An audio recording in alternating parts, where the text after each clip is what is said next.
message.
Five, four, three, two, one.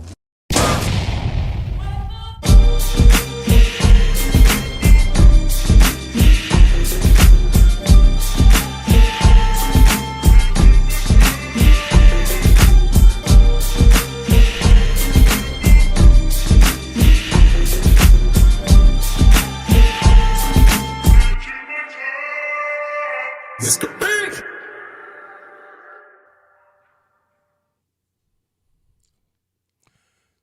Check, check. Let me check the mic. Check, check. Yeah, it's on. All right. What up, though? It's your boy, Mr. BEANZ, a.k.a. Grays everywhere. But I'm not gonna do the Beijing thing. I'm just gonna have it trimmed down. I'm not even gonna worry about it right now. I'm gonna have to go ahead and go to the barber shop and spend that little change and let them trim it the way it need to be trimmed, at least. Because I cut my own hair, but I want them to trim it down. Barbers, y'all, listen, man. This don't got nothing to do with being broke, bro. Like, just When I think about the fact that my man Nolan used to charge us $5, bro. And I'm talking about the man would put graphics in our head and everything, bro. For $5. And my mama would just always pay him double anyway. You know what I'm saying? He cut me and my little brother's hair. She'd just give him $30 anyway, even though he was only charging $5.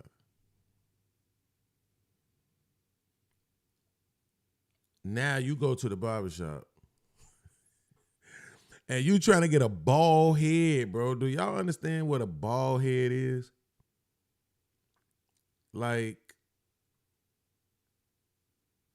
a bald head is...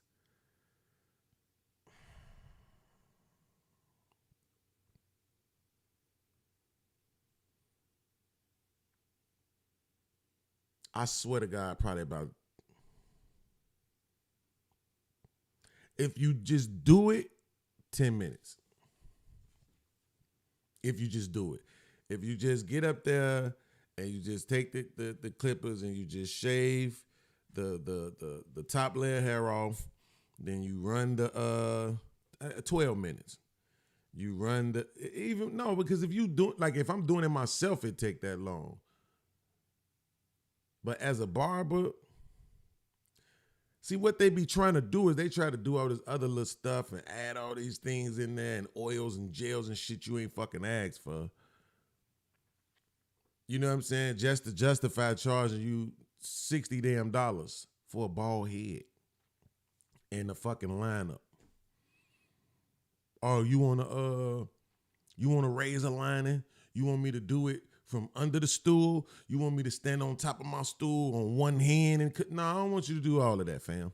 This is what I want you to do. I want you to take your clippers, line that, shave this down, bald head, nigga, and take this $25 and go on about your business. Right? I should be in your chair for no more than 22 minutes. You know what I'm saying? Because I know back in the day, not even, damn, it's crazy sound back in the day because I'm even still talking about in the 2000s. But like in the early 2000s, right, barbershops was booming and bunking. So, you know, you might have your mans. Usually you have your mans, right? You have your people who, I was wondering why my music wasn't playing. I forgot. Okay. You have your people who, like, I got my barber, and then I got my backup barber.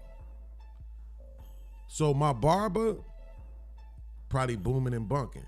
So I might go to him. He probably already got 3 people ahead of me, then I got my backup barber.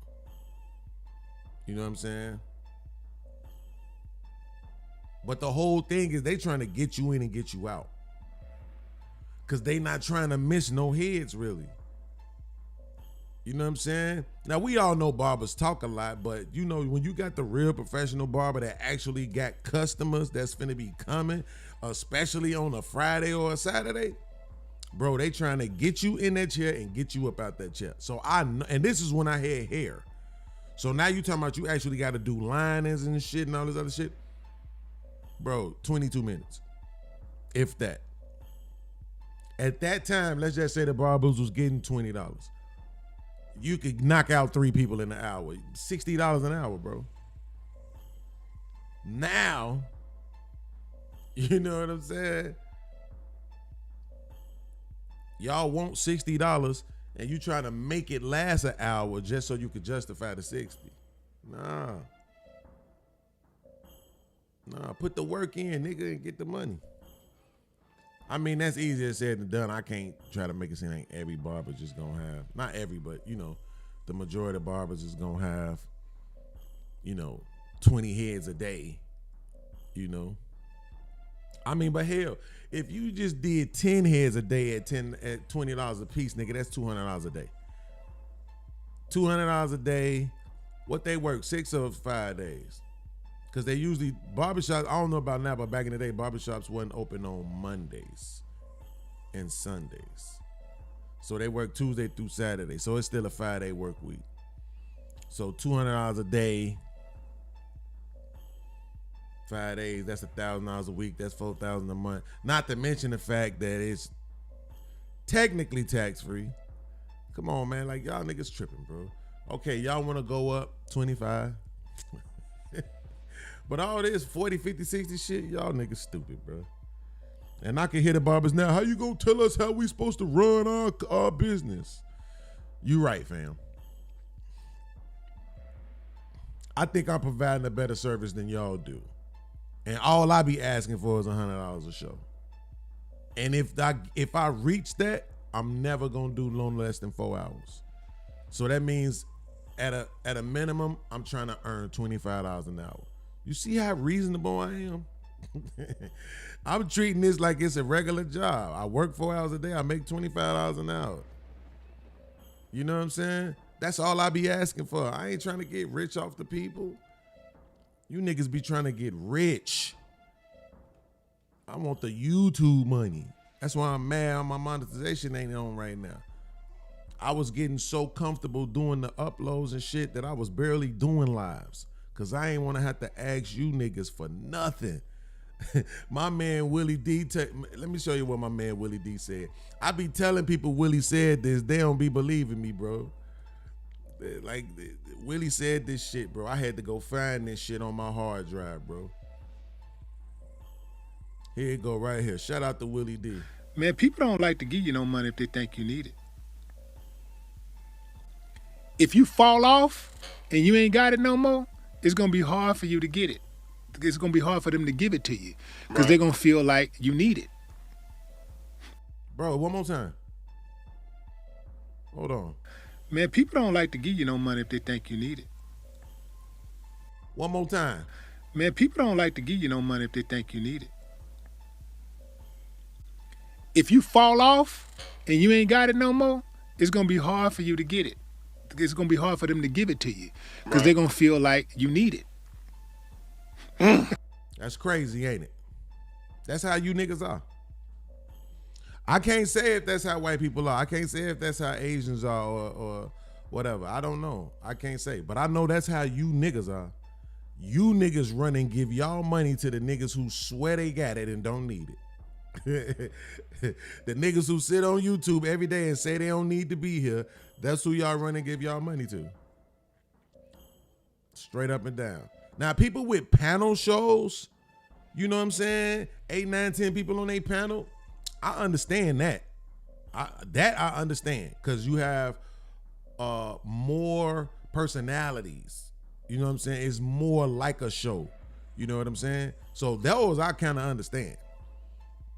But just another motherfucker sitting up here doing the same thing the rest of us doing, playing and reacting to videos, engaging with the chat. No more funny, no more entertaining, no more logical, no more intellectual, no more nothing. But you like the fact that that nigga got on the road. You like the fact that that nigga used to own a restaurant. You like the fact that that nigga was sitting in some near courtside seats a week ago and posted a picture of it. So you go over there and run all your bread to him. Talk about keeping the rich rich. They got the, man, they got the blueprint on this shit. Straight up. They got the blueprint on keeping you niggas paying. They do. Like I said, but I want the YouTube money. So once I get my monetization back, I'm going to scale back on doing these lives again because I'm not finna be up here working for free. With YouTube, I know if I put in enough work, I get enough views, I make enough money. It is what it is. You know what I'm saying? I ain't got to be begging niggas and shit. Cause niggas don't want to give you shit when they think you need it. That shit is crazy than a motherfucker, bro. But those my niggas though. I don't know. I don't know what I'm supposed to do. Oh shit. Hey, man, listen, man, you need to get out this chat, bro. My man's is gonna block you, fam. He said he blocking anybody that gets seen in this chat, bro. Get out this chat, bro. Right?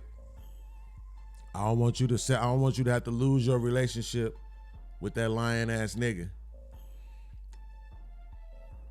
Now listen, bro. I gotta keep it real with you, I'm gonna take my shots because that nigga lied on me. He let another nigga put a jacket on me and then check him for it and then refuse to take accountability. So fuck that.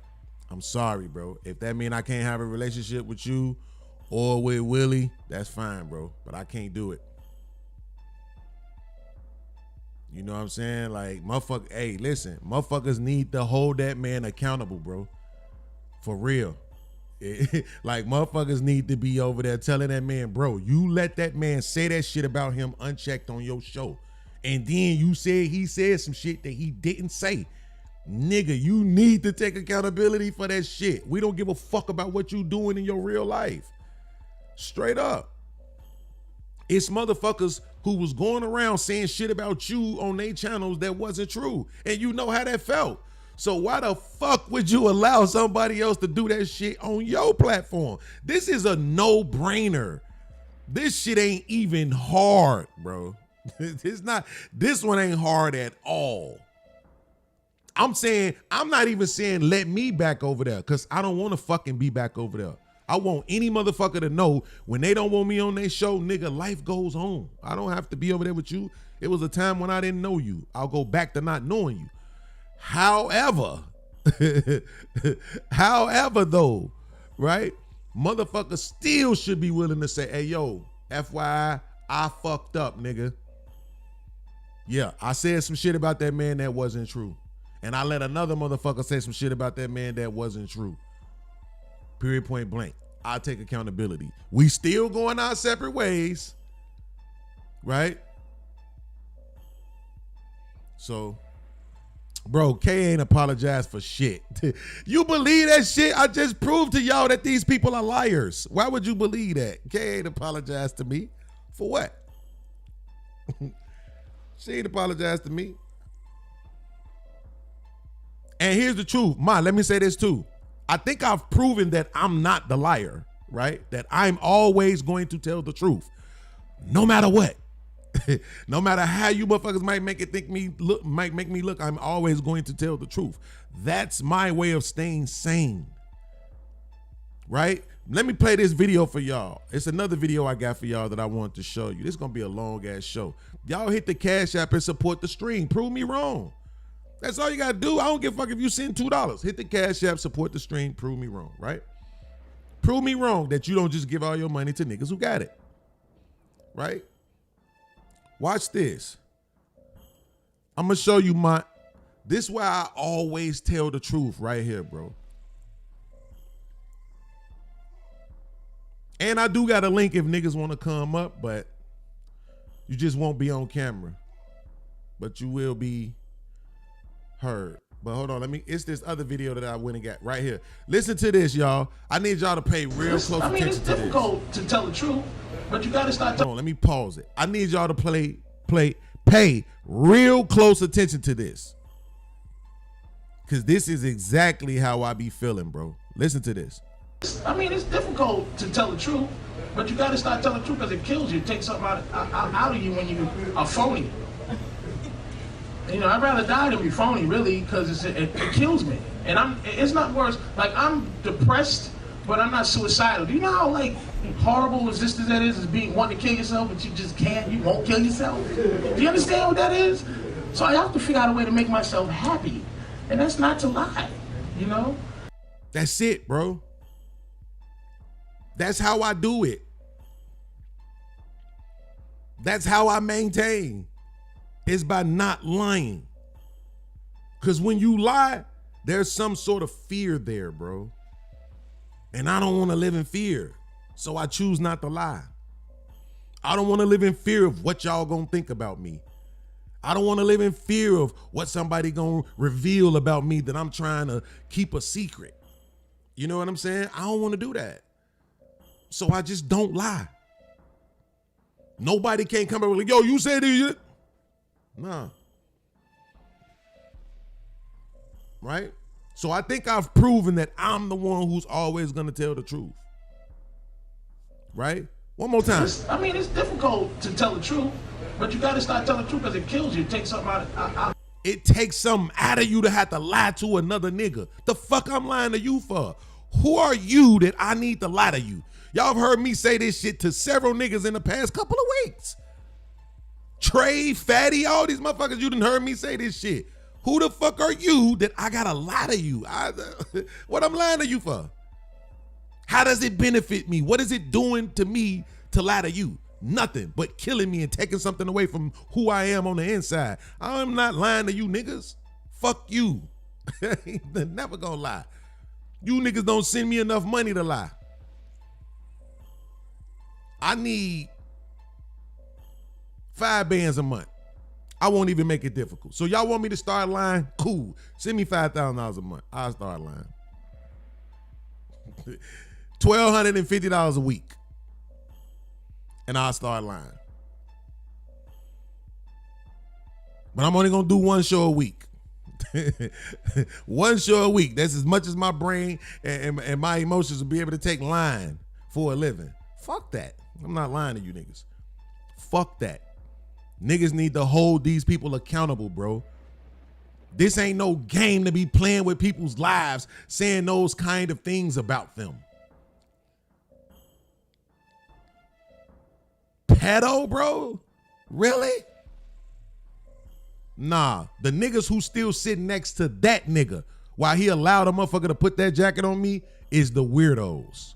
The niggas who sitting on that panel and not saying, bro, he was right. He played the receipts, my nigga. He didn't say that shit you said he said. And you did let that nigga, and you even admitted that you let that nigga say that shit about him unchecked. Nah, I'm gonna talk about that nigga anytime I fucking feel like it. All he gotta do is come make my mouth bleed. Shit ain't gonna work out well for him. We'll see what all that judo shit, how that judo shit benefit him when it's 8 Timberlands across his fucking skull. But fuck that shit, my nigga. Accountability. We preach that shit to the women. How the fuck we gonna preach that shit to the women and not practice it ourselves? I made a mistake, an error in suggesting that he allowed motherfuckers to say whatever they wanted to on his panel, and then I went and wrote an apology on my wall. And this bitch ass nigga can't just say, yo, I was wrong. Nah, that's the weirdo shit. Fuck that shit. And I don't give a fuck who don't like it, nigga. Make my mouth bleed, period. Hold on, man, I got you. I don't know what to tell you. And I think that's really what I'm really like. I think I'm more upset about the fact that I showed the nigga what type of nigga I was. I made an error in something I suggested about him, and I made sure I retracted that shit. I made sure I posted and let a motherfucker know, yo, that wasn't true. Don't move away from my stream thinking that this shit is true about this nigga, because in my experience at the time, it wasn't. And then a few hours later, he did the very thing I suggested that this motherfucker did, and then wouldn't even take accountability for it. Man, please. I will have my brother stomp that nigga ears together, bro. Real talk. Fuck that shit. Nigga think he too motherfucking good to say he was wrong.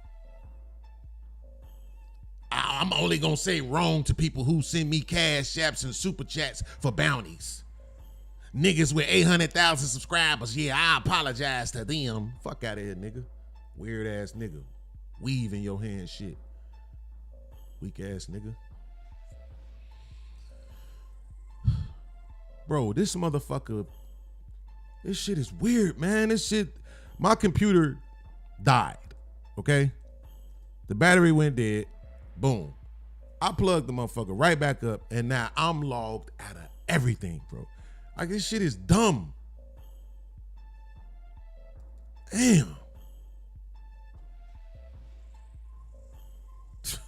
Fucking logged out of everything, nigga.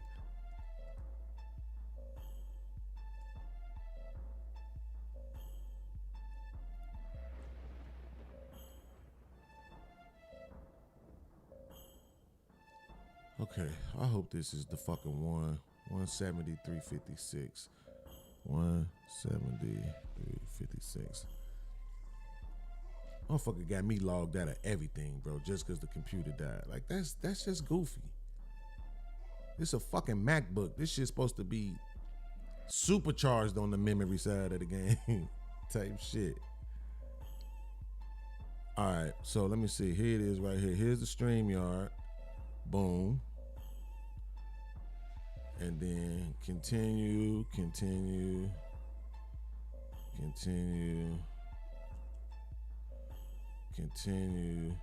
Okay. Boom. Okay. Now. All right, so here we go. If you still there, I don't know if you still there or not, but come on, man. You got to stop saying what these niggas said, bro. Like, get the fuck out of here with that shit, bro. Them niggas didn't, bro, no. No, nigga, no. We already discussed this shit before.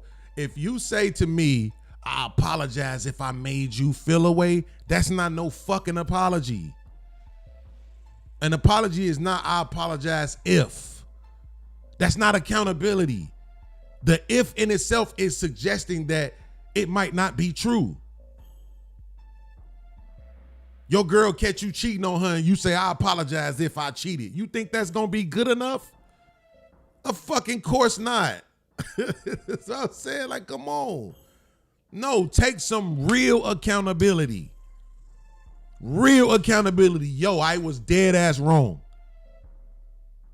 I let a motherfucker put that jacket on that man on my panel and I didn't check that shit. I said this man said some shit he didn't say. And then after he tried to tell me he didn't say it, I told him I disagree. You did say that shit. And I was dead ass wrong. Like I said, it could still be we don't fuck with each other no more. I ain't asking for the nigga to be in a relationship. I'm saying, nigga, fuck your life. Any nigga who don't want to take accountability, nigga, fuck you. Right? When Fatty came up, Fatty said, yo, I don't want to lie to you and say that I'm sorry for some shit when I still believe what I believe. Okay then, nigga, we don't need to fuck with each other then. I won't come on your shit. If he pull up on a Thursday, that ain't just my show. It's hard for me to just let him up, tell motherfucker what we is and ain't gonna do. But, nah. Other than that, we don't need to fuck with each other. Cause you telling me that you could tell me what I meant by what I said, I don't want to be around them type of egotistical ass niggas. I'm straight on that shit. Especially if it don't make sense. Make it make sense, you know? Then I'd be like, okay, you know what? Yeah, I can see that.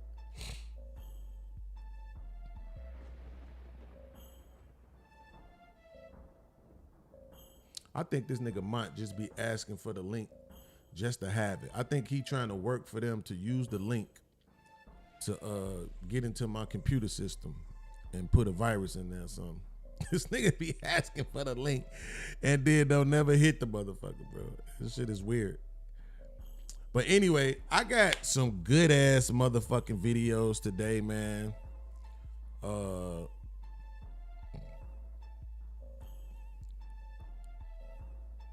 Let me take this shit off so that I'm not having too many overlaps. Okay, cool. So if you saw the thumbnail, then you already know what it is. Okay. We got several videos that we're gonna react to, which I think will make for some good conversations, bro. And we're gonna start off with my man Corey the Hokum. Just because I kind of want to get it out of the way. Because I want to have a conversation about this, right? This ain't even like a long joint. I just want to play this one part of it, and then I kind of want to like have a dialogue with you all about it. Because he said something to old girl. Bro, why am I I'm logged out of everything? Damn.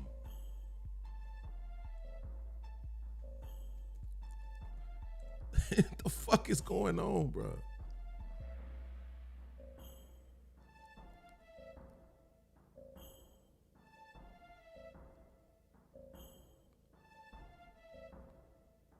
Damn, bro, that shit's crazy.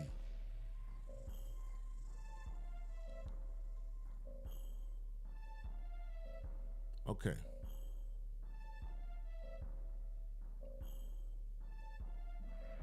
Just leave this motherfucker on the charger 24 hours a goddamn day, and then it's gonna fuck the battery up.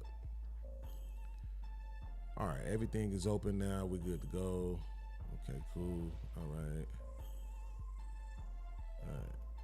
Bet. Whew. All right, so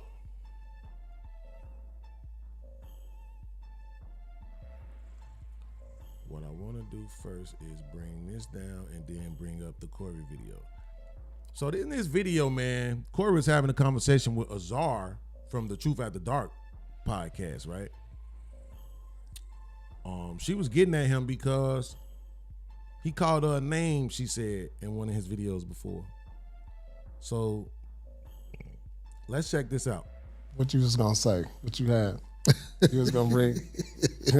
No, I wasn't. Sometimes I think I be intimidating to women. Oh yeah, definitely the women are intimidated. You got strong opinions about the women, Corey. You know what I'm saying? You give them a lot of hoes and bitch and all this. But those are women who don't know me, and I would like to take this opportunity to let women know I'm a gentleman. There's no way I'm going to step to you disrespectfully. You called me the bitch on one of your clips, and I didn't appreciate that. So I didn't know you. I could never say that now. now I know, but Do you understand the difference, though? I don't, but I will say that you're real cool, and I think you have a good energy, and you know it's all good. I'm very big on not letting people call me out of my name. In your face. Just period. If somebody it's on don't the know you, internet, bitch. That's part of the game. If it's on the internet though, no, listen. I feel you. I say bitch all the time, and I call a bitch all the time. I'll be like, Bitch this bitch is part is crazy, of my vocabulary. Right. Me too. So I'm not even mad at it. I get it. I understand it. When I saw that I feel a certain way, I was like, yeah, because it's on the internet. So it's for people to see, and I carry myself in a certain way that I really don't like to be called a bitch. I understand. I felt it. Wait, so put the whole thing into context. On one hand, she said, you called me a bitch and I felt the way about it.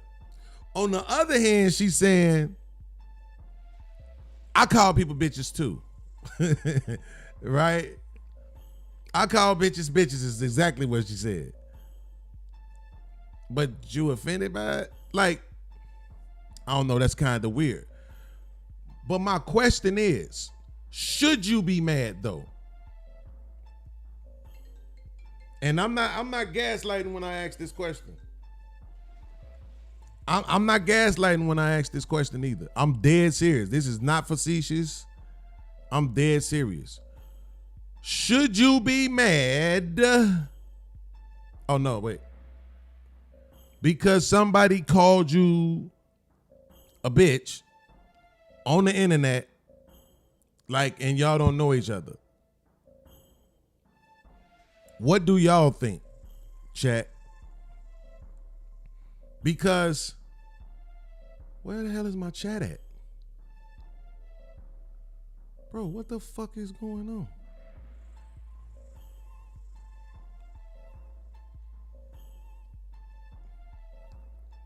Okay, here we go. I'm like, where the fuck is the chat at? What do y'all think, bro? If you think that you should be upset, somebody that don't know you, it's a content creator, right? They making content, they reacting to something you did, and they like, man, this bitch, woo. Should you be upset by that?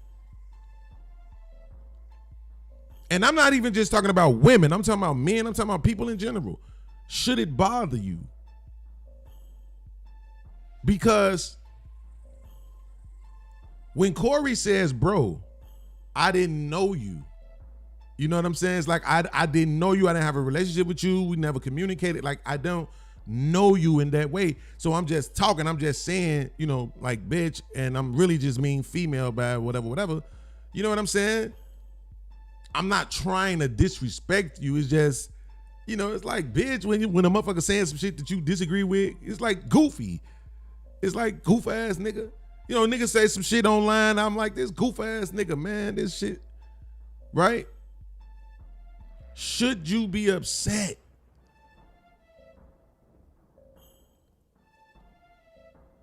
And I'm really questioning it.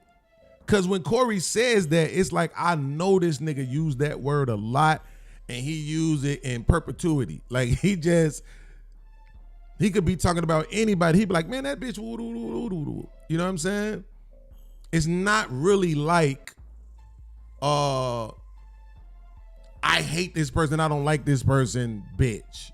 You know what I'm saying? It's generalized because she's a female, bitch.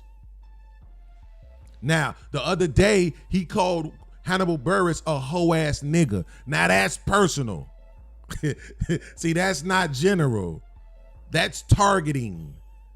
But he did do some hoe-ass shit, though. You know what I'm saying? When hoe-ass niggas do hoe-ass shit, you got to call them lion-ass, hoe-ass niggas out. Right? So, that's what I'm saying. It's not the same thing. But I also understand that you can't necessarily tell somebody what they can be offended by, you know?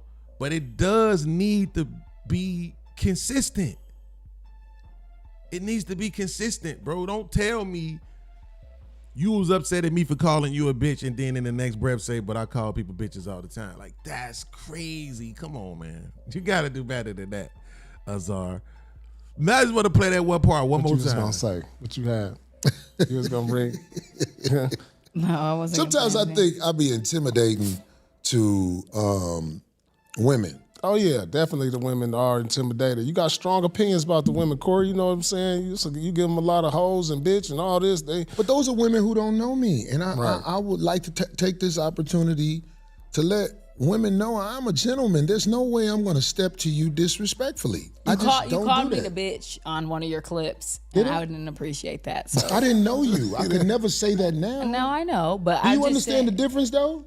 I don't, but I will say that you're real cool, and I think you have a good energy, and you know it's all good. I'm very big on not letting people call me out of my name in your face. Just period. If it's on the internet, that's part of the game. If it's on the internet, though, no, listen. I feel you. I say bitch all the time, and I call a bitch a bitch all the time. I'll be like, this bitch is crazy, right? See, she just said that this bitch is crazy. See, it don't stop at bitch. That's why I said I wanted to talk about it, because it could be anything, bro. So many people, including my mama, was telling me that I needed to stop calling people stupid. I think Aaron O might have been one of the first ones. Cheeky, I know for sure, you know. And my mama heard me saying it a lot. She's like, you need to stop calling people stupid. Like, that shit ain't gonna go over well. And I tried to explain to the audiences, and I'm like, yo, do y'all understand the difference between stupid and dumb? Like, for me, stupid is a choice. You know what I'm saying? Dumb, that's some genetic shit. Right? Some shit you might not be able to overcome. But stupid you can absolutely overcome, because you could just stop being stupid. You know, like Jazz is doing right now. Right? You could just stop that. We proved her stupid yesterday when I showed y'all what ChatGPT said about teens and their bodies being adult-like. So this whole argument that they made that if you talk like that, you're a pedo, then now they would have to call ChatGPT a pedo. And because they're stupid people, they will, oh, go, maybe it is, right? They'll say some dumb shit like that instead of just accepting that the premise they're arguing from is fucking stupid. So instead of me not calling people stupid, I created a whole show called The Stupid Detention, which you all watched on Monday. I think I'm going to just start doing it every Monday now. Because I felt like this. If y'all can call men who don't make $100,000 a year broke, I can call people stupid who don't process information in real time.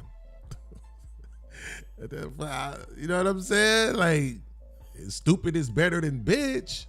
But people absolutely do get offended by. I mean, people say, all you do is run around and call people stupid. No, all I do is run around and prove that you niggas is stupid. That's not my fault. Matter of fact, I'm not even proving it. I'm just providing the evidence. Y'all proving that you stupid. Because if you wasn't saying the shit you was saying, I wouldn't have any evidence. Right? Again, we looked up and saw what the definition of a pedo was. It doesn't fit the stories of none of these niggas they putting it on, including me. And yet, they still running with it. That makes them stupid. They're not processing information in real time. It doesn't matter if they're doing it intentionally. I don't care. It still makes you stupid. If you'll lie for money, it makes you stupid. Especially if you lying for that kind of money. These niggas ain't doing no real numbers. They ain't making no real money. You lying for $100, nigga? Cheap lying bitch. Right? That was a shot at Cellulite, not Trey, by the way. Trey is definitely making more money with his lies. Got to give it to him. But the fact of the matter is, if the shoe fits, that's what they used to say when I was younger. If the shoe fits. Like if the shoe fit, nigga. I can't call you this thing that you are or this thing that you're being. Like, that's crazy. I think, in my opinion. So, Ronnie said, funny shit is Cheeky call motherfuckers stupid all the time now. And that's the point. He does it intentionally. Yo, we was on Hamp Show one day.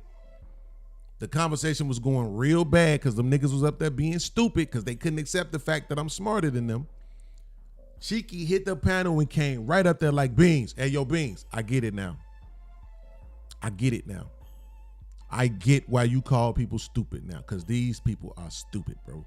I get it. And ever since then, ask Cheeky if you think I'm lying. Next time he go live, just go to the chat and say, hey, yo, Beans said that you said, you told him on Ham Show one day, you get it now, why he called people stupid. He'll tell you. It's just true, bro. After you engage with folks so many times, you be like, God damn, these people stupid. Like, what the fuck is going on? What is happening? Again, it's YouTube. I thought YouTube was this Shangri-La of intelligence and integrity, nigga. And it is not that. This shit is high school high. He said, like, fuck, nigga. Ooh-wee. But shout out to Azar for at least acknowledging that her hypocrisy and saying, yo, you know what? I be saying that shit too. But I still felt the kind of way. But it's like, nah, I see, like, you not, like you said, you not like that in person. You cool. And that's what's up. You know, we not everything motherfuckers say about you, you probably not gonna like it. I be trying to go out of my way not to be disrespectful to the content creators because I don't want to minimize my ability to work with them. Not these bitch ass niggas over here in this space. I'm talking about the ones that I actually react to. You know, like Azar, like 8 at the Table and all these kinds of people. You know what I'm saying? Like I try my best not to disrespect these people, bro. You know? But it's difficult when you saying dumb shit. It's very hard not to call motherfuckers stupid when they saying dumb shit. Okay, hold on 1 second. It looked like we got my man Mont in the building. I need to make sure because he might be trying to sex bomb the show.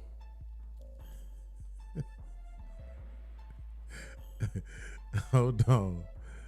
Let me see if I can't get this nigga in here real quick. Yo, Mont. Oh shit. Hold on 1 second, man. Yep. Can you Can you hear me?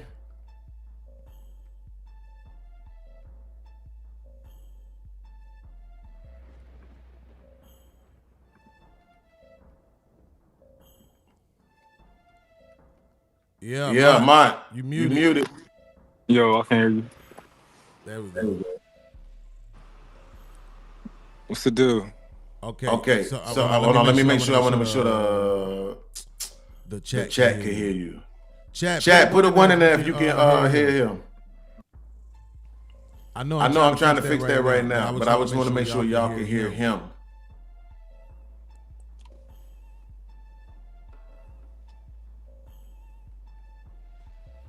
Okay, y'all can hear him. Cool. Now let me try to fix my echo now, which I think I know what to do, which is this. Now tell me, is the echo gone? The echo is gone. The echo is gone, right? As long as the echo is gone, and y'all can still hear me. Ma, what up, though? What's going on, man? Man, chilling, bro. You see me, you know what I'm saying? Fresh tank top, you know. I actually can't see nothing, so but Oh, that's my that's too long I fault. seen that. Whatchamacallit? I forgot. The whatchamacallit is on. Hold on. I know how to fix that. I got that whatchamacallit on. There it is. Audio avatars. There we go. Boom. Boom. Okay. All right, bet. Yeah. What's good though, G? Hey man, I can't call it. Chilling, man. Trying to build my shit up too, man. Mm-hmm. Trying to do some more talking and stuff like that. What's good with you? Man, I'm chilling, bro. I ain't even gonna lie, man. I'm trying to move on and get back to work and get my process going before I get my monetization back to make sure I'm working and doing my thing because I don't want to be, behind. So, but what's up though? What? Man. Go ahead. Nah, you one of the only people who understand certain things. So I can't leave you out, man. One of the few people now. Because you're intelligent, right? And I know as somebody who feels like I'm intelligent, I feel like I'm intelligent myself. I think that I hear it in the way that you talk. So I know that it's a lot of people, it's a lot of conversations I can't find anywhere else in this area, right? So the one thing that you could work on obviously is you do get a bit passionate, emotional. Which I think that's my power. Is kind of I really don't. For the most part, I think that's my superpower. Is the fact that I don't. But yeah, man, I think that this is a big misunderstanding, and I think it comes down to a maturity thing. What's going on? I absolutely disagree that it's a misunderstanding, bro. This is not hard, right? So this is what happened. Long story short, bro. I did a show the other day. And when I did that show, I suggested that Trey allows people to say whatever they want to about folks on his show. And I made that statement. I realized that it was incorrect. I made a whole post on my community wall, retracting that statement and apologizing for it. In my next video, I said, I said that and it wasn't true. Right? So that day I had made the thumbnail for the Stupid Detention show I did Monday, which was really about Keon and Jazz more than anything else. That's what it was gonna be about, was Keon and Jazz. And then that same day that I made that apology on my community tab, made that apology to Trey on the phone, before I even posted it on my community tab, as a matter of fact. That same evening, he let that nigga Keon call me a pedo on his show again, unchecked. The very thing I just apologized to him for saying that he don't do, he did it. Do you see how that, like, how fucked up that is? Yeah. And y'all Okay. haven't talked since then? No, hold on. So now I come up to the show. And while I'm on the show, he acknowledges, yeah, I checked him about saying it about Angry Man, but I didn't check him about saying it about you. Right? Then he says, but you said that if you could go back, you would do it again. But I didn't say that. I said, yo, that's not what I said. The nigga said, I disagree. That is what you said. Okay. So now we go through a couple of things where he's saying, okay, maybe you didn't say that, but you said this. Okay, no, you didn't say that. Okay, maybe you didn't say that, but you said this. He was trying to get to something that he could say he disagreed with me on because he just didn't want people to perceive him as being aligned with me. Right? So then he finally sticks the landing. No, it was this thing. I can't even remember what it was. Okay, cool. You can hide that. But at the end of the day, this other thing that you said, I didn't say it. And then you let this nigga say this goofy shit about me. So I'm going to react to this shit tomorrow and y'all see what it is. Now, when he had called me like 11 something in the morning on Sunday, I told him, because he was concerned about the thumbnail, because he was on the thumbnail. I'm like, bro, look at the thumbnail. The thumbnail, it's not about you. You're just the basically the moderator. You're hosting the class, which is what he's doing. He's the moderator of the new Fight Club, right? So that's why the title was New Fight Club, Same Low IQ. I'm talking about the people participating. He hadn't done anything to that point. At that point, when I made the thumbnail, all he had done was not let a motherfucker put a jacket on me. So there's no reason why I would have had any issue with him at all. Does that make sense? Yeah, I'm following you. So now when the show comes, now I am talking about you. But why am I talking about you now? I'm talking about you now because afterwards you let a motherfucker call me that name and didn't check him about it. Afterwards, you told the world I said I would do the same thing again, even though I didn't. And even if I did, so fucking what? None of you niggas can't produce a moral argument for why it's wrong. So y'all the stupid ones. But at the same time, ask anybody who been in this space long enough, the top 3 things I don't like. Don't misrepresent me. Don't gaslight me. Don't lie on me. I used to have that shit as the prompt on the bottom of my screen. Like how you see the prompt on the bottom of my screen now is sponsor the stream and the show go. That shit used to be don't fucking gaslight me. Don't lie on me. Don't misrepresent me. I made shirts that said don't misrepresent me because that's all these motherfuckers do in this space. Look at my chat right now. Niggas saying facts. I'm telling you, bro. I don't like that shit. I've never denied that it's a fucking trigger for me. I will literally get my brothers together to stomp your shit in. Don't fucking misrepresent me. We're all intelligent enough to listen to what a person said and say back what they said. So you don't have to misrepresent people. You don't. So that was my thing. So yeah, when I'm doing my show at this point, yeah, niggas, fuck you.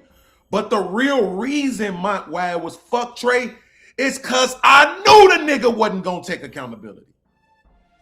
The nigga said, bro, if you bring those receipts, I apologize. I brought the receipts. Now, because I brought the receipts with anger, you more concerned about the fact that I was talking shit about you than you are about the fact that you were fucking wrong from the beginning. You're the reason why all of that shit happened. You are. You check the nigga about calling me a pedo, none of that happens. You don't tell the world I said some shit that I didn't say, none of that happens. So all of this is on him. But this nigga think he too good to apologize to me. Every bitch ass nigga in this space has always felt like they too good to apologize to me. But they won't come to Chicago and say that shit to my face.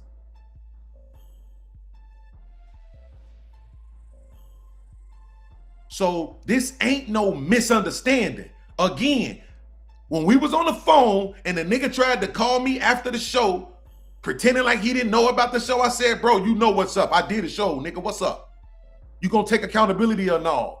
This ain't got nothing to do with accountability. Motherfucker, the whole time, it had everything to do with accountability. That's exactly what this has to do with.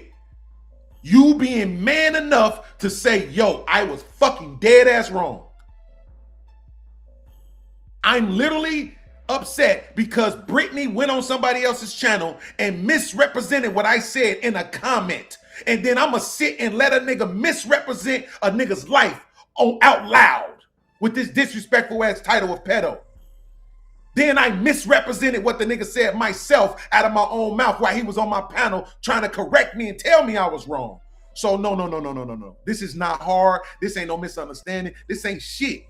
Nobody ain't gonna check this nigga because everybody fucking scared of this nigga because he told y'all he know kung fu and shit. But I ain't scared of a single bitch on this platform. I've been TDL since I was 15. I stopped being scared. I've had brothers since I was 15. I stopped being scared.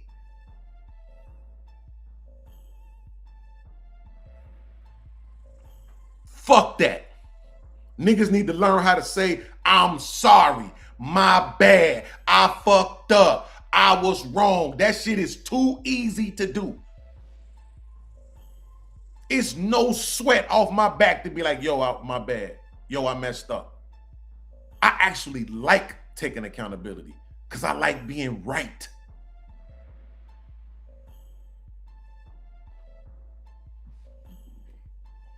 So nah, ain't no misunderstandings. I don't never got to come back on his show, fuck anybody who's siding with him. And it is what it is.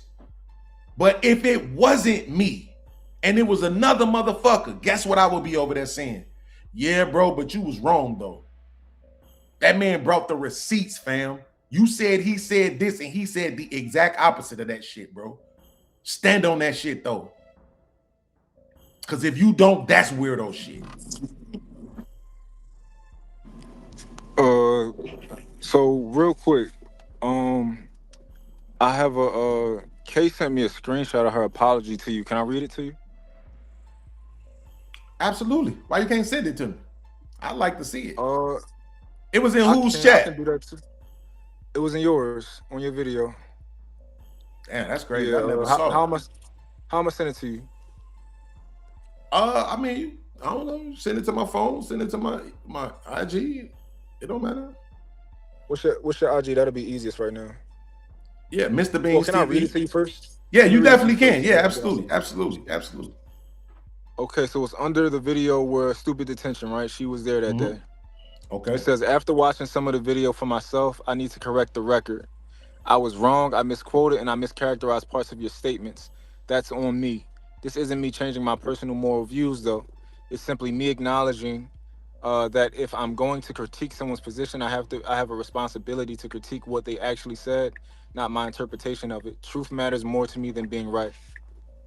Now, here's my question. I ain't gonna lie. If anybody was here for that and saw that shit in the chat, because that sound like a long-ass comment.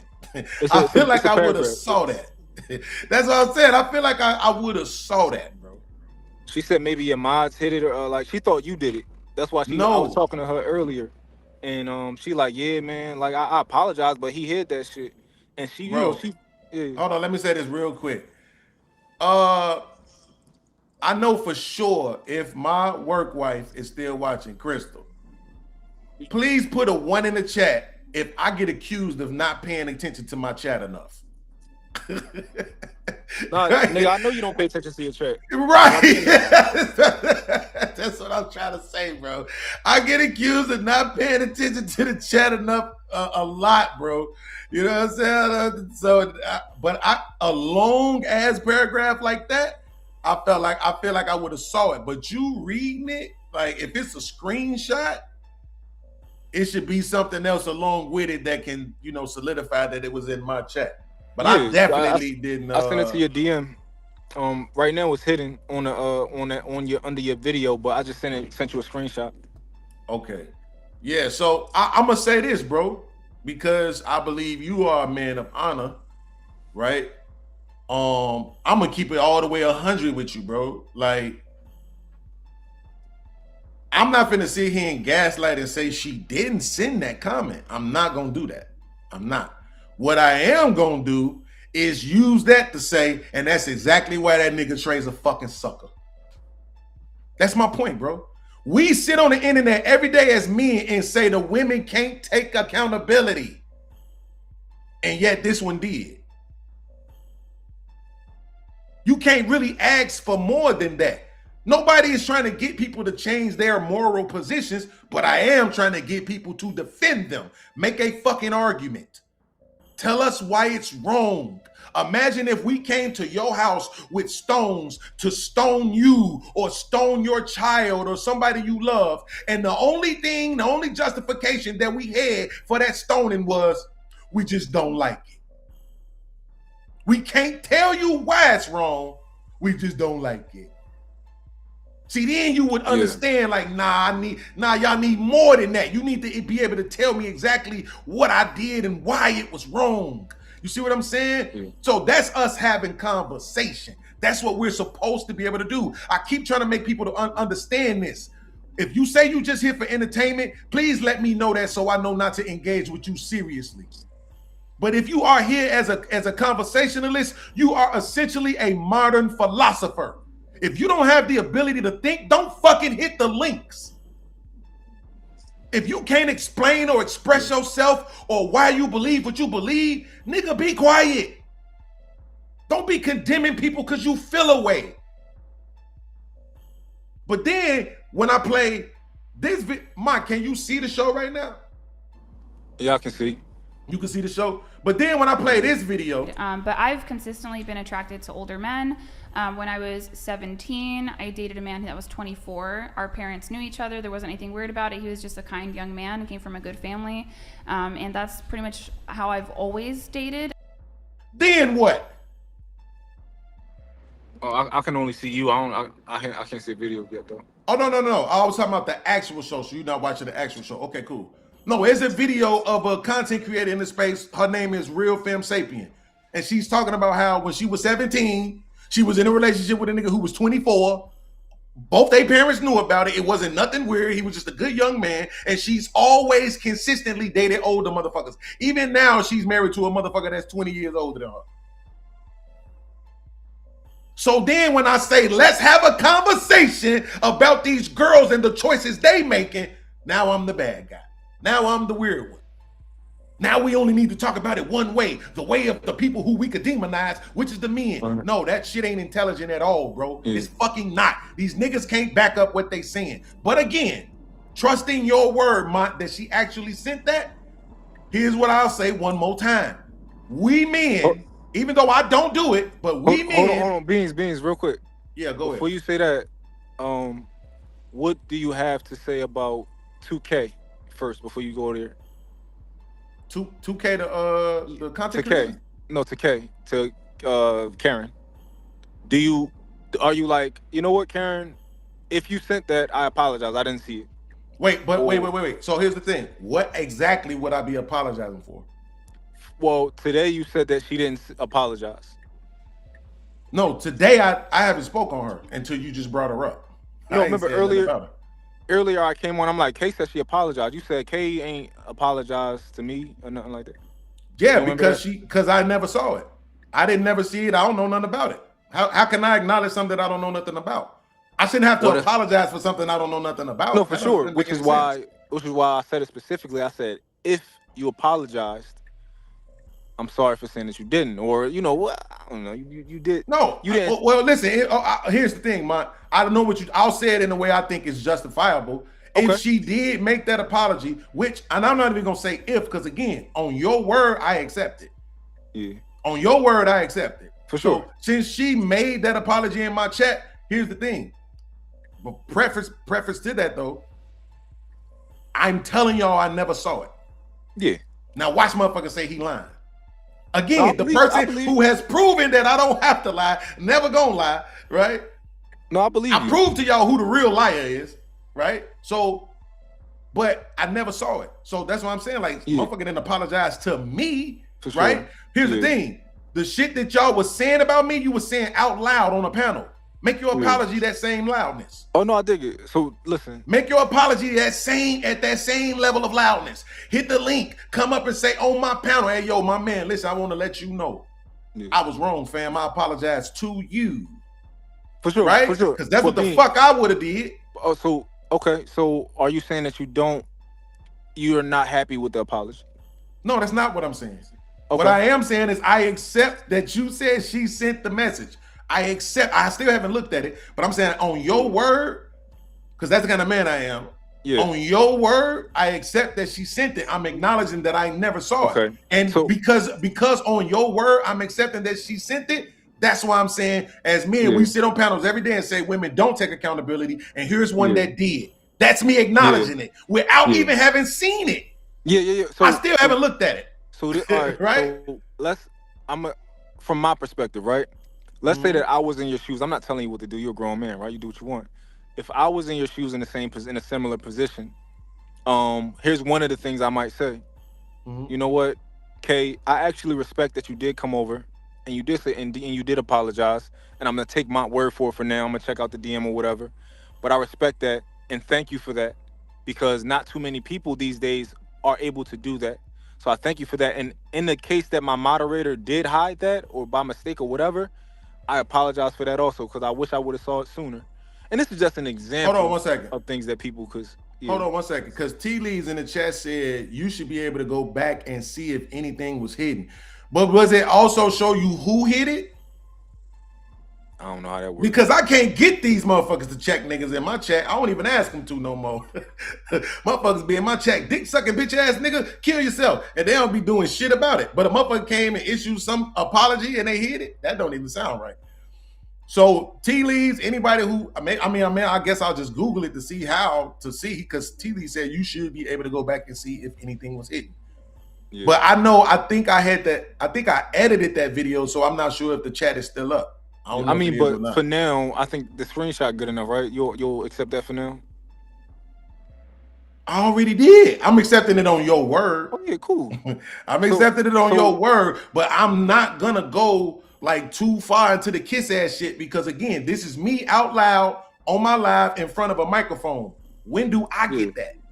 So maybe I should just put it in my chat right now that K Clarity, I accept your apology. No, so BEANZ. Wait, no. Is that good enough? For sure. If that's don't say for sure, because you know you don't. Because you know that shit sound petty. Tell the truth and shame the devil. It sound petty, right? Yeah, but exactly. But look, check this out though, right? A lot of times in your chat, I think this is the first time I asked for your link, right? No, it's the second time. Because you asked for it the other day and you never hit it. Last time I asked you for your link, you know how long it took you to see that shit? Because I don't be paying attention to the chat. Thank you for saying it out loud, bro. Because I don't be paying attention and that to shit, the chat like as somebody watching your show, that shit is annoying because it don't be like, it's not like it's 5,000 of us in the comments, right? It only be about commenting. It only be about like 6 of us commenting, and you don't be able to see that shit. So first of all, somebody, all right, y'all want me to pay more attention to the chat? Send me $6 then. Fuck that. I need $1 from all 6 of you niggas that's commenting. Like, do y'all understand? I be trying to look at the fucking thing while I'm playing the videos from. I hate that. I hate when I watch people videos and their eyes be going back and forth I hate that shit. So I don't be wanting to do it. Bitch, look at me while you talking to me. That's how I be feeling when I be watching other people's videos. You know what's another thing I think you could improve on? And hey man, don't agree with this nigga, man. What's wrong with y'all? And look, it's another thing I think you can improve on, right? And you don't have to you already know you don't gotta listen to me, right?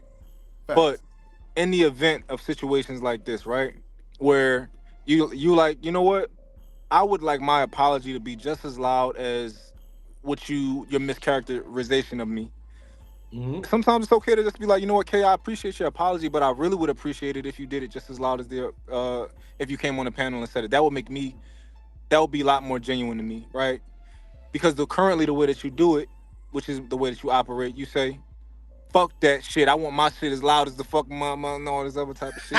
But I don't think that's the best way. You have to accept that. Listen, bro, the same way I have to accept that people like you exist, I have to accept that people like Trey exist, that people like Kay exist.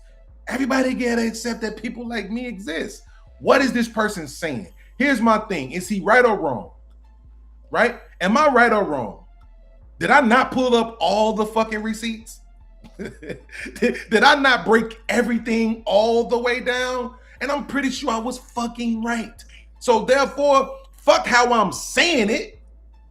Because at the end of the day, I can go back to an episode where a couple of shows in with Trey, that nigga spoke to me in a way where I kept saying like this nigga was trying to check me. He kept saying, nah, Beans, I wasn't trying to check you. Like, nigga, this is just how I talk. Everybody got to accept that from every fucking body then. This how I talk, nigga. I'm from Chicago. I'm not from the lovely palm trees of the West Coast. I'm not from the sunny skies and warm weather of Florida, nigga. I'm not from the crop growing South. I'm from Chicago, the gutter. We don't lightly talk about shit. This how we talk. You don't like it? Don't offend us.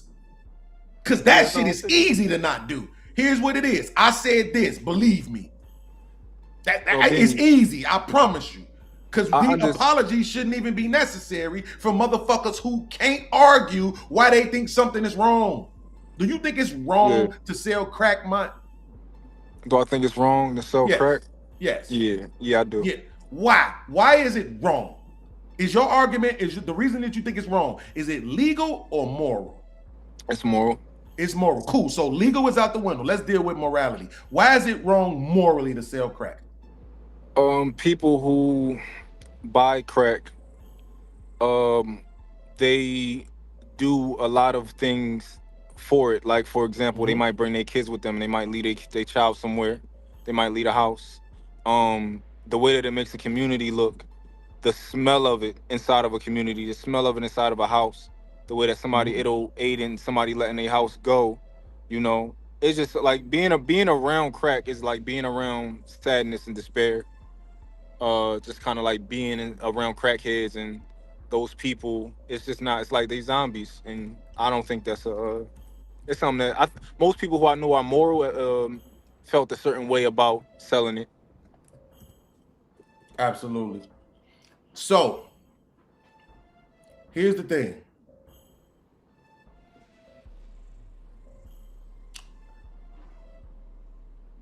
Regular drugs kills more people than crack cocaine ever. I'm talking about just in the last 10 years. Yeah. Ever did. Alcohol kills more people than crack cocaine, destroy more families, destroy more households than crack cocaine ever did. Do you actually have a moral objection to alcohol? I actually do, but it's not as strong as crack. As far as my moral objection is not as strong for alcohol as it is for crack. So you don't participate? I don't drink. However, occasionally I will drink for the people around me. It's like for example, if I go on vacation, I know my girl, like I'm comfortable drinking on this island with you. Type shit. I think I can participate, but I don't enjoy drinking, and it's not something I like. Absolutely. So the people who go to jail for selling crack, do you think they should be there? Do I think the people who go to jail for selling crack should be there? Yeah, should they be in jail? Morally or legally? Morally. We took the legality off of it, but we're just saying morally. Yes, okay. Because that's where the legal come from. It's from the moral. I wouldn't agree. It's disguised that way, but yeah, it's disguised that way. There you go. Do I think people who sell crack should be in there right now? Yeah. Not to the extent of time that they are in there for. But you still think some jail time is warranted? Yeah, I think that it should be something that we what is it called? We look down on. We don't want you to do that. Don't do that. So should we also have that same sort of regulation for all products that do just as much, if not more, damage than crack done? That would be alcohol. That would be cigarettes. You know how many mothers and fathers are right now smoking cigarettes over their kids? Yeah. So fucking their lungs up right now? Here's the thing about the jail part, right? If something's not technically illegal, right? Then my moral position is still my moral position, but however, morally, I have to look at your punishment different also. Because if you are under the impression that I'm allowed to do this, that has to be into the equation of, you know, how much jail time you actually should get. Right. So here's the thing. I hate to make this transition, but now you leave me no choice. First of all, I want to thank you because you just proved what an intellectual conversation looks like. So everybody else knows now when I call other people stupid, this is why. Right? But by that same logic, then we need to stall out all these men who was dealing with girls of a certain age back in the day too, then, right? Because they thought it was right. They thought it was legal. They thought it was okay for them to do it. Correct? Yeah. I think if it was legal, then I think that it can't be judged the same way. Because I understand the difference between my moral position and a legal position. Like, if I am against men messing with girls who are 10 years younger than them, even if, like, because people don't like you messing with younger women, even if they're well over 20, right? Right. I understand that my moral position is my moral position, and I can try to explain to you why I don't agree with it. However, I have to give a certain amount of grace because you do live in a country where it is legal, or a state or whatever. So that has to be equated, and that has to be in an equation.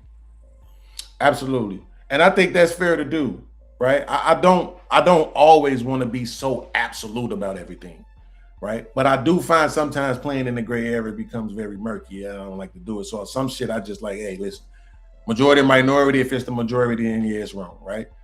But and the only reason why I made that correlation though is just to show if we do it for one thing, we will have to do it for everything. If not, then that makes you inconsistent and you become a fucking hypocrite. Right? Yeah. So for me, I'm looking at the fact that sugar kills way more. I'm talking about it's not even remotely close. Way more people than crack does. Yeah. Right? Know, like, but we don't talk shit to the sugar dealers. The thing about the argument is crack isn't necessarily something that so for example, alcohol doesn't do to a community what crack does. Wait, say that one more time. I don't think alcohol does to a community what crack does. No, it's worse. I don't think so. Absolutely. Here's the thing. Do you think there's more crack users or more alcoholics? More alcoholics. That's one box. Here's the thing.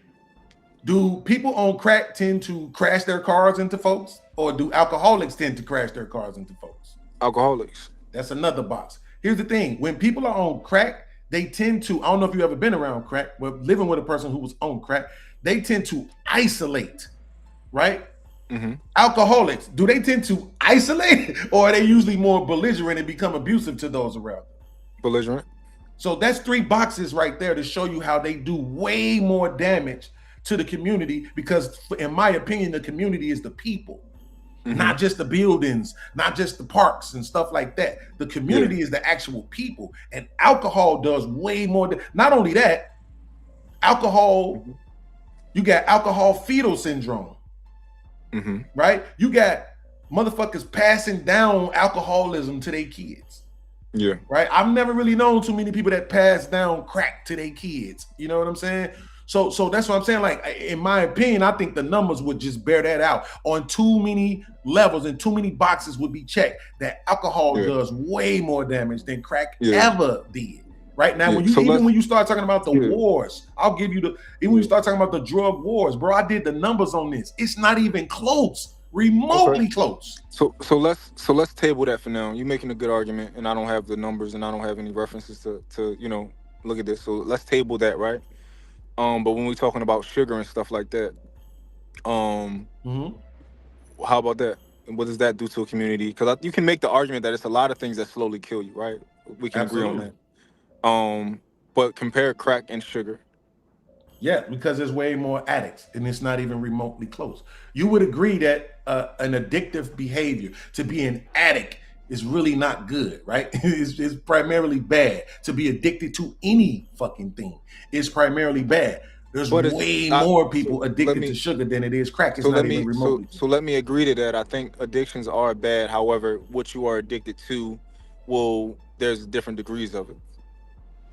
But it depends on how it affects you. Addiction in itself, like you see, people who are addicted to porn, that shit destroys them. People who are addicted to sugar, that shit destroys them. People addicted to cigarettes, that shit destroys them. Like, well, let me put a pin right there. I think that most people who are addicted to sugar, I don't think that it necessarily destroys you. how? What's your number one asset as a human being? For yourself, not exactly. So if you're addicted to something that's destroying your health. But let me make my let me add something first. Mm-hmm. So I would argue that most common people are addicted to sugar.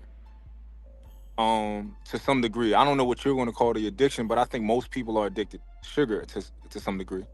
Throughout the day, they will eat something that has sugar in it, and they probably but I would argue that normal addiction to sugar, you can live a long-lasting life, and you won't actually deal with the residual benefits of that until later on in life when you get old. I mean, not benefits, but the negatives. You got, diabetes, bro. Like, we don't look at the shit a lot, right? But when you start looking at them numbers of diabetes and all that shit, and people having limbs removed and motherfucking kidney failure and all this other shit, bro, when you start looking at them numbers, particularly as it pertains to us, even heart disease, bro. Like, it's a lot of shit that sugar does, bro. Okay, that we just don't even take this is into my account question. for. Would you swap out sugar for crack? As far as having the majority of the nation addicted to it? Everybody who is using sugar right now, let them use crack instead. Absolutely. That's actually a great question. Because I want to say yes, but the only reason why I want to say yes is because I've had the experience of people getting off of crack way faster. But you know what I'm saying? I don't really know. I know one motherfucker who was on drugs for 40 years. Everybody else I know was on drugs for 2 to 10 years, you know? Just be mindful that the kids will have to use it also, because the kids eat sugar. No, I can't say the kids, because first of all, they're not necessarily addicts yet. They're being given to something. We're talking about people who are making choices. That's why we're talking about alcohol, which is something that adults really drink. Right? That's why we're talking about crack. That's why we're talking about sugar. We're talking about things that people can make a choice to go get. You see what I'm saying? So I'm not. Well, let's take out babies and toddlers, but let's talk about kids 9, 10, 11, 12, 13, 14, 15. Right. Let's add them in there. I remember I used to be going to the corner store getting my hugs and my chips and all that bullshit, you know, my dollar. There you go. Yeah, I get that. So you got to give it to the 10-year-olds, the 11-year-olds. So they got to do the crack too. And also you got to remember, a lot of people get off of crack because of how bad it's impacting their life, right? Now, people who get off sugar, eventually it's for the same reason of, oh, the doctor told me he's going to have to cut my toe off, you know, or, you know, they're experiencing some sort of negative effects of it, but it just takes a lot longer for that to, you know, pop up. A lot of people got eczema and they don't even notice that it's coming from sugar and things like that. Right. Yeah. So I mean, if I had to just be sincere about it, I probably wouldn't swap out sugar for crack, but it still doesn't change the fact that sugar is affecting way more people. It's doing way more damage to way more people. It's not even remotely close to numbers. So even though I wouldn't swap them out, you know what I'm saying? Sugar is still a bigger problem. But you know why it's not even remotely close? It's not remotely close because it's not illegal. Well, not only that, and because it's in everything. Not just that it's legal, but it's also in everything. You can barely avoid it. That sugar is in, they put it in every fucking thing. I used to eat those little fruit cups, man. Little pears and peaches and mandarins and shit, until my lady was like, yo, look at the sugar content on the motherfuckers. You know what I'm saying? Shit, 200 grams of goddamn sugar per pouch. Like, you can't even eat fruit. You know what I'm saying? They adding it in. They just dumping that shit in like they making Kool-Aid. So I'm saying, like, that shit is, as much as I can see that I wouldn't want to swap out sugar for crack, bruh, it's still not even remotely close. And the legality of it just makes it even more worse, because now we're arguing that this thing that does more damage is legal. Same thing with the prescription drugs. They do more damage, but they're legal. Yeah. Alcohol does more damage, but it's legal. Cigarettes does more damage, but it's legal. But I would argue, right, that if we actually did the calculations, if we actually walked through it and did an exercise, all right, what would happen if sugar and crack were swapped out for, right? I would argue that the effects of that crack would be way more catastrophic than what we have right here. Well, here's the thing, though. My argument now would be, would people choose it, though? Would people still choose crack? Absolutely. See, they make the choice of the sugar because they can't actually see the effects the majority of the time. But with the crack, the one thing about it, bro, I'm one of those, I'll say this because I can't say it for a lot of niggas. I ain't even gonna lie. I'm one drug dealer who never tried his own supply. Never. You understand? I have never done nothing but weed. Not no Molly, ecstasy, syrup, nigga, none of that shit. Okay, I never tried nothing else but marijuana, right? Because I saw what it did. I saw heroin having motherfuckers standing up to sleep. I saw crack having motherfuckers walking around picking up dumb shit off the ground, trying to find something that they don't even know what they're looking for, right? I seen how shit, I saw niggas off the E-pills rubbing their own nipples and shit. Once I saw what that shit was doing to people, it made me not want it. And that's what I'm saying. I don't think, even if we did swap it out, I think you would have way less people choosing crack than you do people who choosing sugar because they putting that shit in everything. Cheesecake should be illegal. Bro, for my birthday last month, I went to this fucking steakhouse. They gave me some cheesecake on the house for my birthday. It was a pecan caramel cheesecake. I was taking little pieces off that cheesecake for 2 weeks because I didn't want to finish it. It was the best thing I ever tasted in my damn life. Straight sugar, bro. So, but again, the whole point of the conversation though was, again, for the audience, I need y'all to understand that what Mont and I just proved to y'all is that you can make moral arguments. See how we just had a discussion about it? See how we went back and forth? We tapped on the legality a little bit. We talked about the morality a little bit. We disagreed here. We agreed here. Everything was making sense. Nothing was retarded. Nobody sounds drunk or illiterate. Nobody ain't making up fucking words. It's possible. Maybe it ain't possible with 10 people on the panel, but I'm still gonna hold 10 people accountable to what you just saw between us two. Period, bro. So let me say this real quick. Uncle Tom said cheesecake is nasty. Can somebody please time Uncle Tom out for 10 seconds? Matter of fact, don't do that. I'm just playing. Don't do that because he got some other comments I don't want to disappear. Uncle Tom, don't ever disrespect cheesecake again on my platform, fam. Shit gonna go bad for you. Cheesecake the best shit in the fucking world. Yo, Beans. What I'm about to say? I'm gonna pull up the IG now. So I okay, think, so we got Kate said her comments is still being hidden, so maybe somebody got her hidden on your joint in general. Oh, so like right now, that's what you're talking about right now? Right now, they still hidden. Okay. Uncle Tom said that means she blocked, which means somebody else did that shit. So here's what I'm gonna do, even though I shouldn't go through all of this. I really shouldn't. Because like I said, while everybody over here now, including Mont, trying to hold me accountable, they not gonna do this shit to Trey. Yo, she sent this apology. Can you acknowledge it? Can you at least say you sorry to her? Man, y'all go do that to the robe wearing nigga though. Let some of my people send me a clip of y'all sitting on that panel saying, yo, bro, you let that nigga call him a pedo when he not. You sat up there and told that man that he said some shit that he didn't say, told him he was wrong, that you disagreed that he did say it after he told you he didn't say it. You told him if he brought the receipts, you would take accountability. He did. Fuck how he brought the receipts. Fuck what he said while he was bringing them. He did. The apology is not to protect my feelings. The apology is for you to be a stand-up nigga and represent stand-up shit and show the world what that looked like.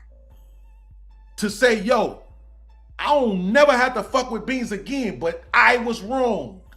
So y'all make sure y'all go over there to that nigga and make sure you stand on that shit with him. So until then, I don't really have a lot to say.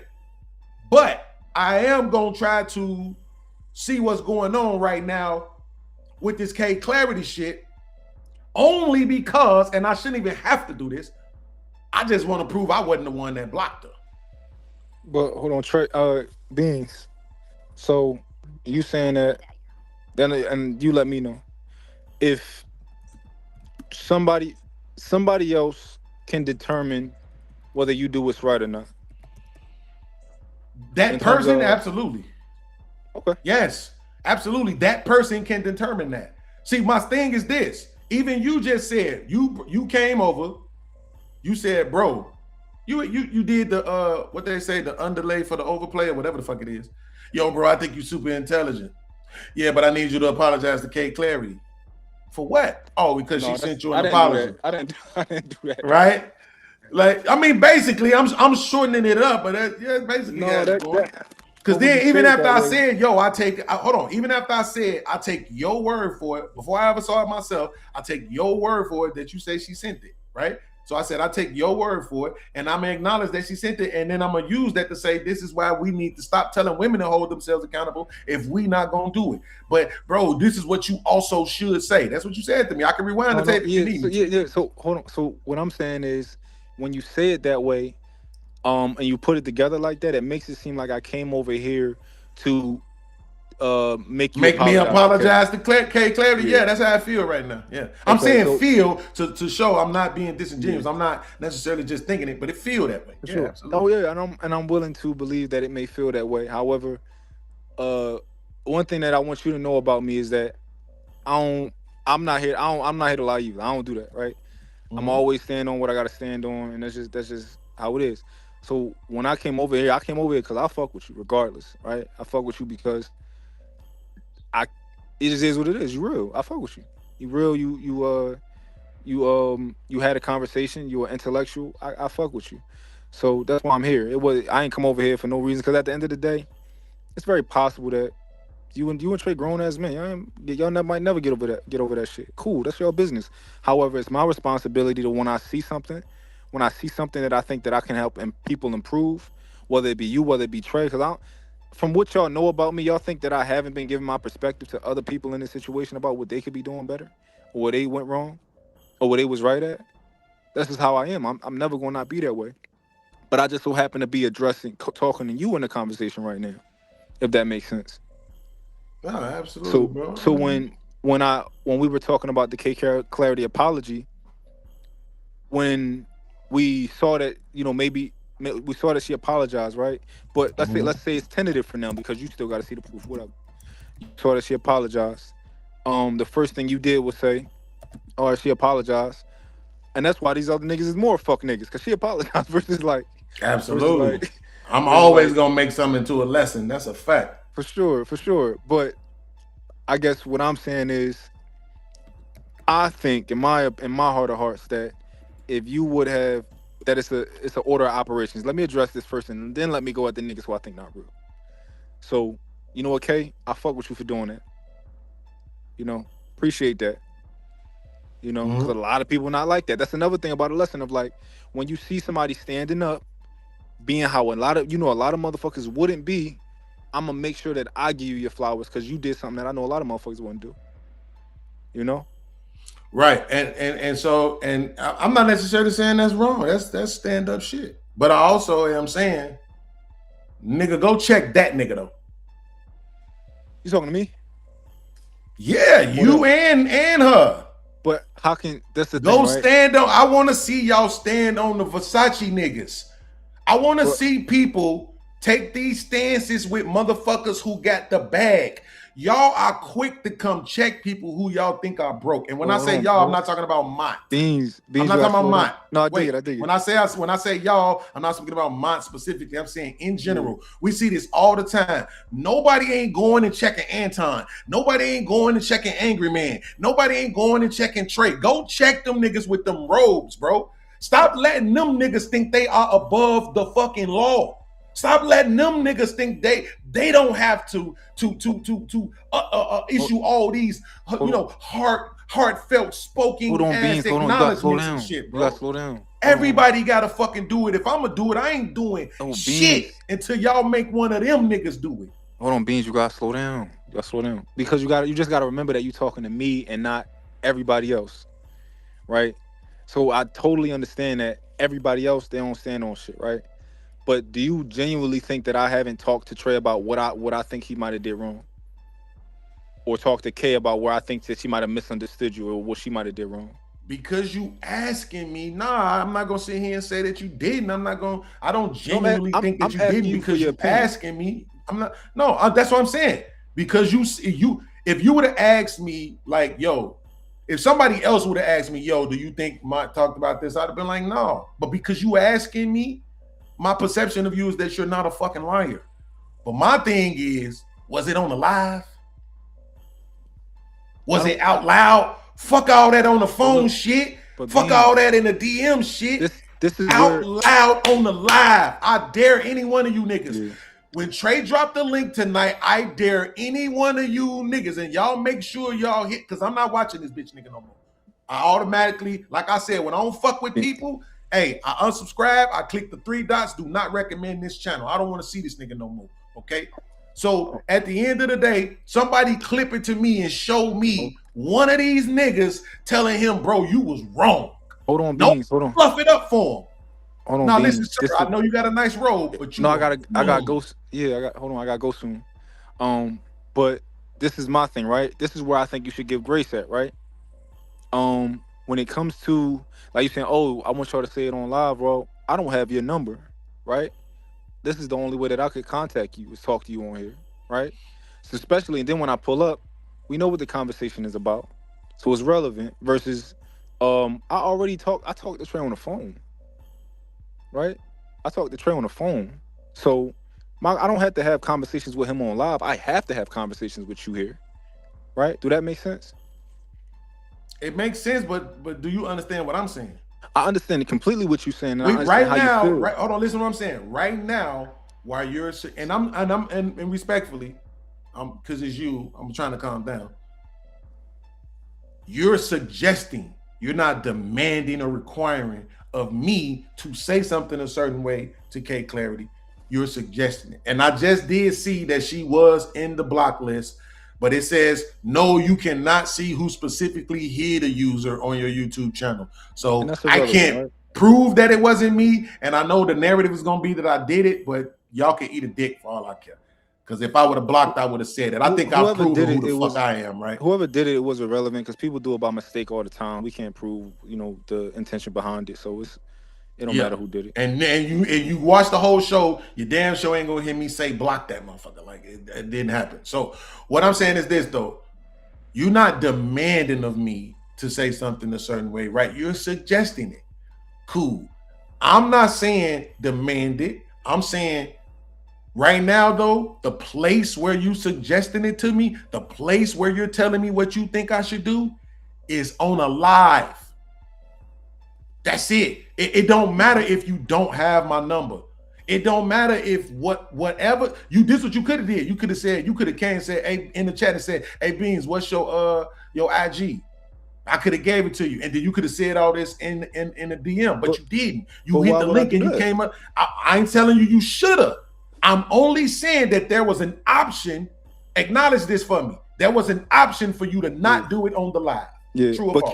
Can you wait, but true or false? Absolutely.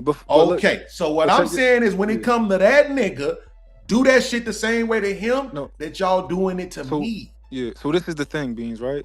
You're telling me that to not move how I genuinely move, and you want me to move. I'm not telling you that, man. No, you can't say that. You can't say that if you're on the live right now telling me what you think I should do. But you just gotta let me finish because it's going to make sense when I finish. So the way that I move is this, right? I come to your live, you're on live, I come talk to you. You could have been Trey, you could have been anybody. Everybody know I be on everybody's fucking lives, right? Mm-hmm. If I had your number, or let me call Beans, let me call Beans, like, or let me DM Beans because I'm on Instagram and I just seen his post, right? Right. I'm not intentional with all of these things of like, oh, this is not pre-planned. I see Beans, I pull up, you know? Absolutely. And I understand how you feel of, you know what? I think that it would be fitting if you just did it this way. That makes sense, right? But you got to understand that none of this is planned for me. I rap the niggas how I rap to them, you know? I see, oh, I pulled up here, I pulled up there. I called Trey because I got his number. I called Beans because I got his number. You know, it's not intentional. But respectfully, that sounds like an excuse. An excuse for what? To move to not tell him what he could or should do on his live, the same way how you doing me. I do that to everybody. It don't matter what. Well, that's a good point. I do it to everybody. That's a good point. But I'm saying on this situation, like the other times on other situations don't got shit to do with me. I'm saying on this situation. No, I think I did enough to prove that I was fucking right and he was wrong. So here's what it is. Yeah, I hear you. But this is another thing, right? Because when I talk to Trey, right? Mm-hmm. Of course, you probably know Trey think you wrong, right? That's how people are, right? And this was my position to him is like, you know that it's Beans probably think that you completely wrong for whatever y'all got going on right now.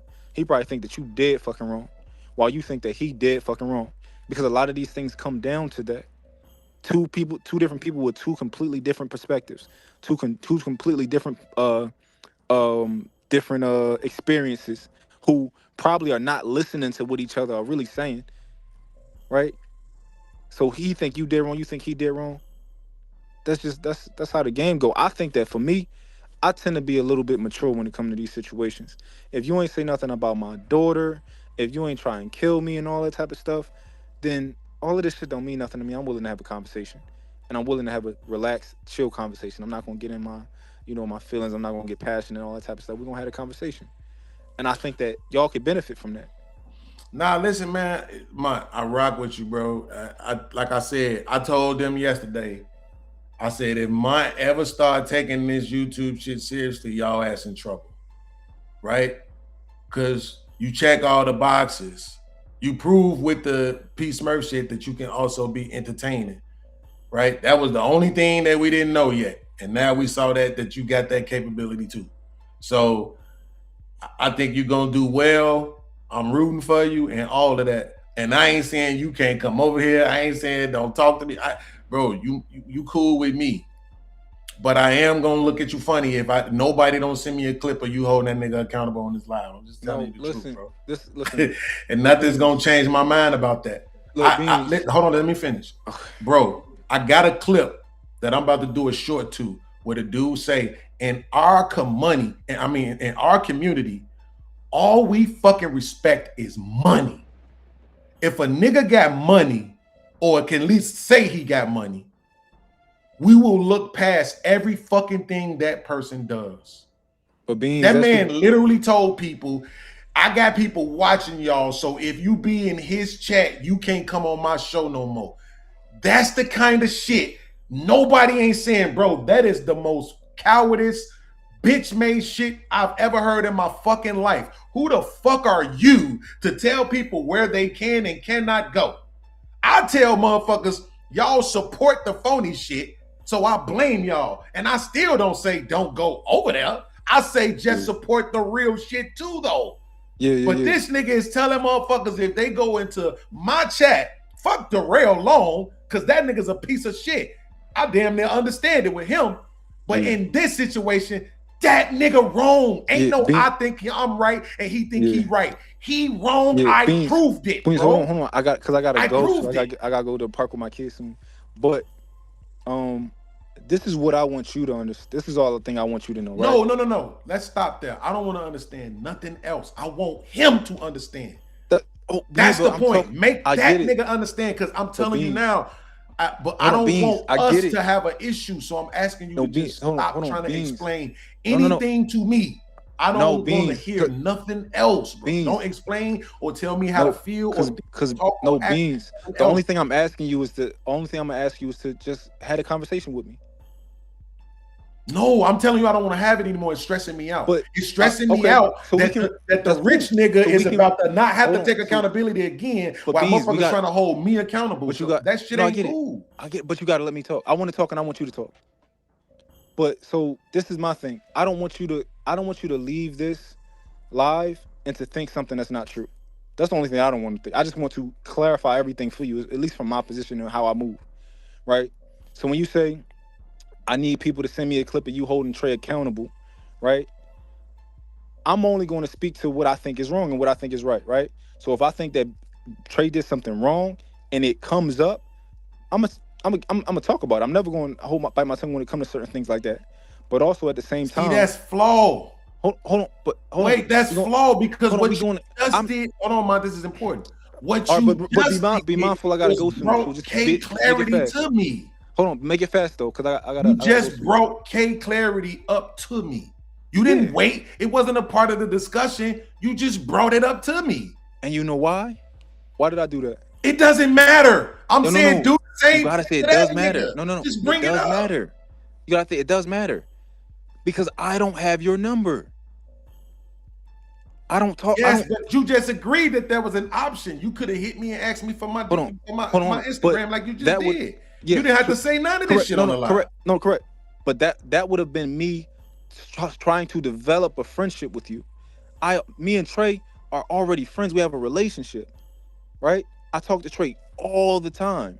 Okay, right? Man. All right. Listen, man. Listen. I just want to get back to my show now. I don't want this to stress me out anymore. I don't want to lead this conversation with some negative ass opinion of you.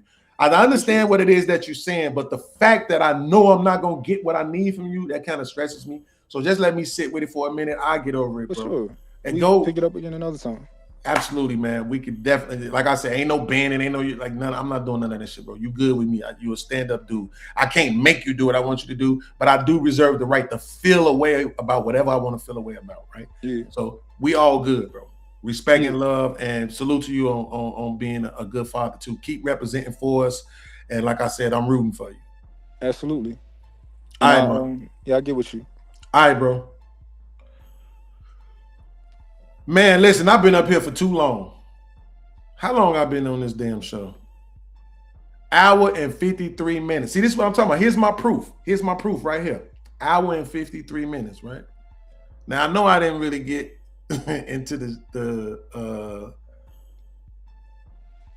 I didn't get into the show like I was supposed to because I just had that conversation with which I don't mind having. I prefer to have conversations, bro. I really do. But I want them to be like that, where it's an exchange of intellectual wits and shit, right? And not that dumb shit. But at the end of the day, like I said, bro, for me, and I know they're gonna try to run with this narrative and try to say, oh, yo, he hate on people with money. Bro, I know too many niggas with money.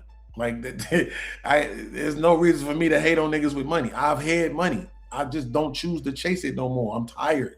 I don't want to have to go through the rigmarole of chasing money no more. So I've settled, and I'm okay with that. They could get tired of going to jail. But my thing is, I'm sick of these niggas getting away with everything, bro. I'm supposed to be reacting to this video when I do my shorts and shit later this week, but I'm gonna just show it to y'all now, right? And again, this video is from a nigga that I don't even care for too much. But when you write, you write. You know what I'm saying? Like, it don't matter if I like you or not. It matters whether or not what you saying is the truth. So watch this. Just double check, bro. Big Daddy Kane is 57. You know what else is 57 on November 4th? Hove will be 57 on November 4th. So what does that tell y'all? Okay, so December 4th. Okay, so what does that tell y'all? Look at it through this line. Kane and Hove are the same age. Who's more gifted? Kane. Because Kane got on, he was 18, 19, running the world. Just because you try to be basic, Friday the 13th, I'm I'ma play Jason. Jay-Z was 18, 19, rapping lyricals. Me and L put rhythm on the map, so give him his dap. And me, I just take mine. Give me those, give me this, give me that. Think about it. Jay-Z, because he didn't get on in time, is here still. And Kane, because he was gifted, is old news. They're the same age. That's what I'm tired of. Our community don't respect money today. I'm so tired of that shit. Money cannot be the only value that we bring. It has to be wisdom too. That part. Money cannot be the only value that we bring. It has to be wisdom too. The white man is so cold with this game. He done ran on us. He got the women hating the men hating the women, the kids hating the adults hating the kids. He got the young people hating the elders hating the young people. He's so cold with this wicked ass game. To the fact where you niggas hate wisdom. Right? What I was trying to explain to Mont was the fact that you did it to me though. It don't matter why you did it. It don't matter why. You pulled up on my channel and you tried to hold me accountable by saying, yo, you should at least say this to K Clarity because blah, blah, blah, because she provided receipts. Well, nigga, I just did a whole show providing receipts. So no, brother Noopsy, you're fucking wrong. Mine ain't right. If she provided receipts and therefore I should give her some sort of acknowledgement, I provided receipts, therefore that nigga should give some sort of acknowledgement. I ain't saying he got to give it to me. I'm saying go on that lying ass channel and say out loud, I was fucking wrong, bro. Period. See, I wanted to take down that that apology that I gave, that retraction that I gave on my community wall. I wanted to take it down. I said that last night, just looking at it for a few minutes. I wanted to delete it. But then I was like, nah, I'm gonna leave it up as proof. It's proof of who the fuck I am. It's proof that I'm only asking for the same shit I'm willing to give.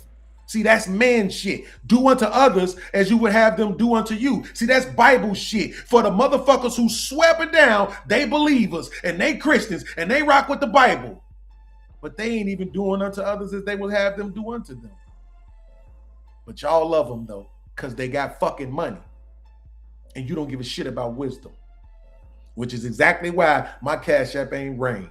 But fuck y'all. I'll have my monetization back in a minute. I'm going to keep doing my shit to build up my momentum. And sooner or later, I'm going to start getting motherfucking supporters over here. People that rock with me. People that's watching me because they rock with what I'm doing. And not watching the clip up shit and run and take it back to their masters. So it's all to the fucking good. But I don't even fuck with Ray Daniels. But he's right on that shit. It got to be more than money. Y'all wanted Puff Daddy to go to jail for the shit he did, but that nigga was damn near a billionaire. They threw Bill Cosby all the way under the bus. That nigga was worth several $100 million. Y'all don't give a fuck about R. Kelly. He wrong for what he did. He had a bag. All these people, the Epstein nigga had a bag, but y'all want the motherfucking report on him. You glad he dead. But he had the bag though. Don't the bag cover for everything? The bag is all that to you on video kicking a bitch in a hotel lobby. Then all of a sudden the bag don't count. The bag is all that to you on the phone threatening to kill Drake. Then all of a sudden the bag don't count.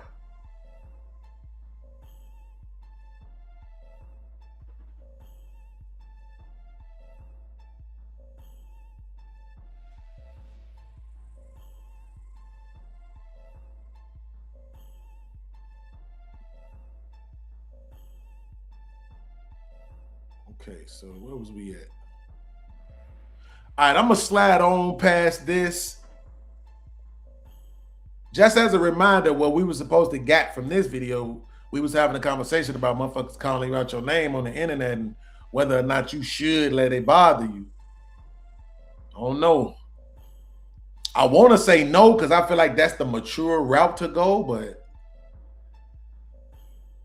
at the same time, dude, it's like to Mont's point, like he said, yo, I think you're a bit emotional.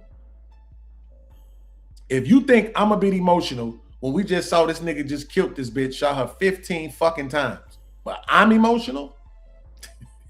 Okay. All right, y'all got it. You got it, man. None of these niggas ain't talking about this Chinese ass store owner who shot a 14-year-old kid in the back, chased him out the store, lied on the kid. Here we go with this lying shit. Lied on the kid, said he was trying to steal. Lied on the kid, said that he pointed a gun at him. Chased him down, murdered him in cold blood, got off for it. But let's talk about BEANZ. And before you say BEANZ, why you ain't talking about it, pull up to tomorrow's show.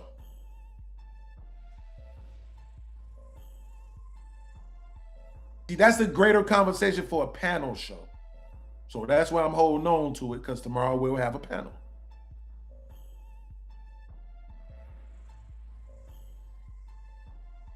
All right, let's get into this video. So I had another video I was supposed to react to. I didn't get it, which was the, what's that boy name? Long Beach Griffey. But then I saw this video, and I was like, forget that Long Beach. Hey, Ron, fuck you, man. Fuck you. Yo, auntie emotional, nigga. Okay, I saw this video and I was like, yo, I gotta react to this shit. Did you just see that clip with old boy from Chicago said like, oh, LA is super nice and he don't know about no gangster shit that took place in LA? Who said that? Y'all see some that? weird nobody knock me. Where'd you see it? It looked like they was like in a mall or some shit, something like that. Y'all, I definitely see Hey, it. let me Was say a bomb something, bro. or something? It's just everybody cultures is different with this gang banging shit, this gangster shit or street shit, right? Because the Atlanta dudes think it's a good idea to try to trick the police and spin the police. In California, we don't we talk used to to be go to court and just like, I mean, You gotta shut the up. shut up. Okay, then you got these Chicago dudes that They can tell. They can roll it up. Make They can tell. Yeah, King Vaughn said he was gay to get moved to another section of the jail. We can't do that. I can't do that. You gotta get your ass. Bro, I ain't gonna even lie. I don't even understand what these niggas mean with all this language. They think it's okay to spin the police. What the fuck does that mean? These Chicago niggas think it's okay to roll it up. What the fuck does that mean? Does anybody know what any of that shit mean? Because I don't know what this shit means, bro. Like, somebody gonna have to explain that to me, bro. Hold on, let me Did you just see start it that over. clip with old boy from Chicago said like, oh, LA is super nice and he don't know about no gangster shit that took place in LA? Who said that? Y'all see Some that? weird nobody knock me. Where'd you see it? It looked like they was like in a mall or some shit, something like that. Y'all, I definitely see Hey, it. let me Was a say bomb something, bro. or something? It's just everybody cultures is different with this gang banging shit, this gangster shit or street shit, right? Because the Atlanta dudes think it's a good idea to try to trick the police and spin the police.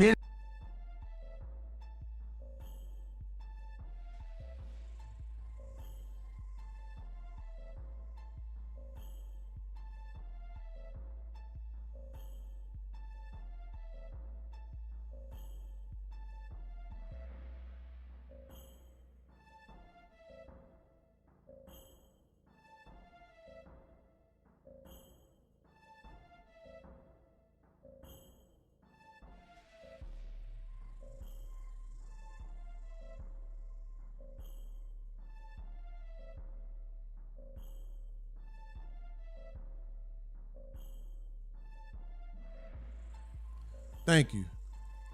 Spin the police means to manipulate,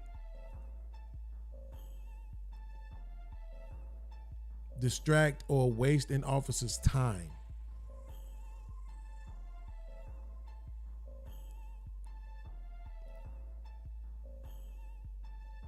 Atlanta niggas think it's okay to spin the police, which means to manipulate, distract, or waste an officer's time on the street to evade an arrest, hide illegal activity, or allow associates to escape. Ain't that heavy, nigga? Like, What the fuck? Okay, what was the next thing? In California, we talk used to be cool. go to court and just like, I mean, You gotta shut the up. shut up. Okay, then you got these Chicago dudes that is They can tell. They can roll it up. Make They them can explicitly- tell. Yeah, What the fuck does roll it up mean? Okay, what does California slang for roll it up mean? Nah, that's not what he talking about. Okay, here's somebody that's saying roll it up is pretty simple. It means that you are leaving in the county courthouse. You are being picked up by a relative. No, what? No, that can't be it.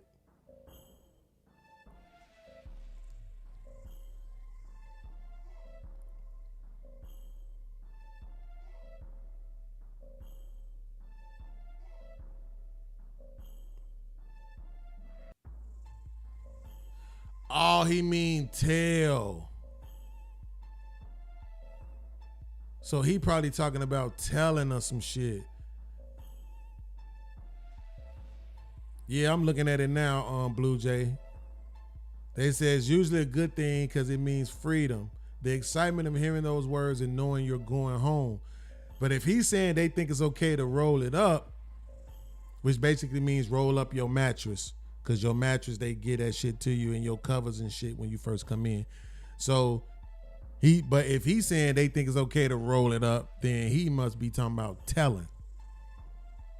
He must be talking about niggas telling on motherfuckers. So, okay. All right, let's see. King Von said he was gay to get moved to another section of the jail. We can't do that. You can't do that. You gotta get your ass whipped.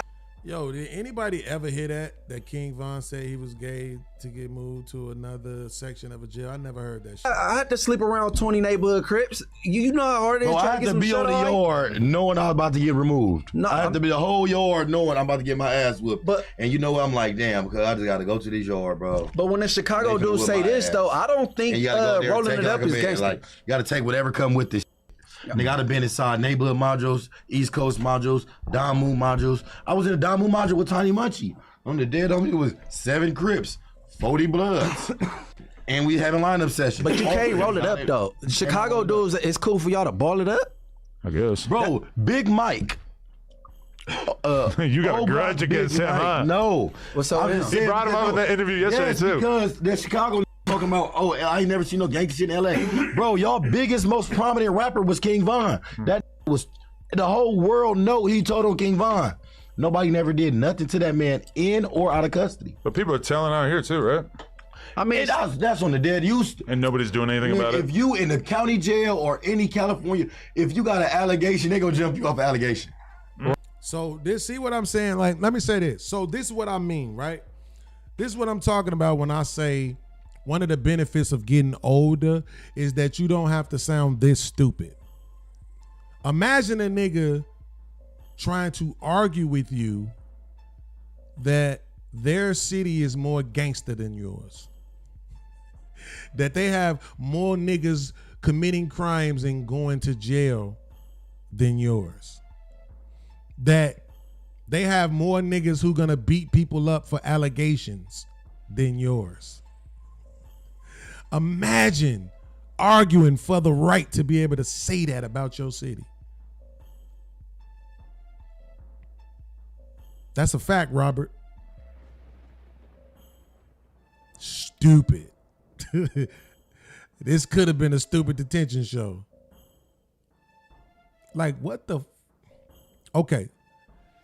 I'll be honest.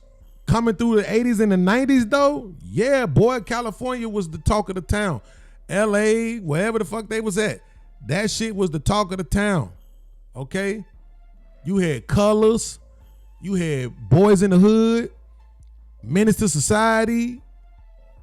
Bro, that LA shit was crazy on film.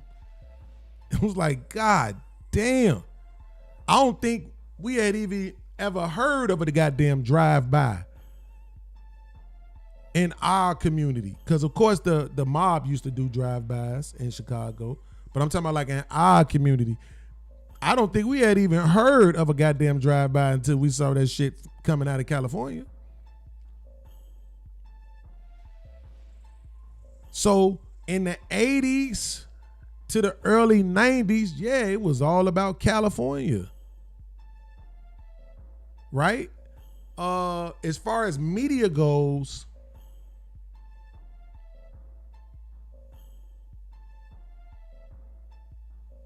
I want to say it was California until it wasn't. Until Chicago became the headliner. Because at one point, don't get it twisted, Louisiana, I don't know if it was New Orleans or whatever the fuck them other cities is down there. But at one point, they was running up the numbers too on the gangsterism, particularly on the shooting and shit.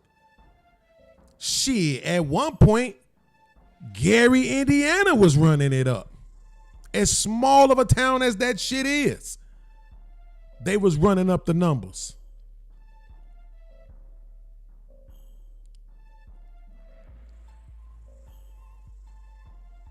But as far as it being like popularized in media, I think we did kind of just jump straight from California and LA to Chicago.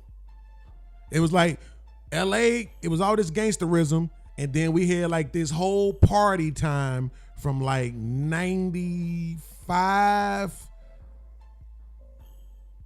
to maybe 2010. We had like a whole little party era for like 15 years. And then 2010 hit, and it was drill music. And all of a sudden, Chicago in the media became what Compton, South Central, Watts, and all of that shit used to be.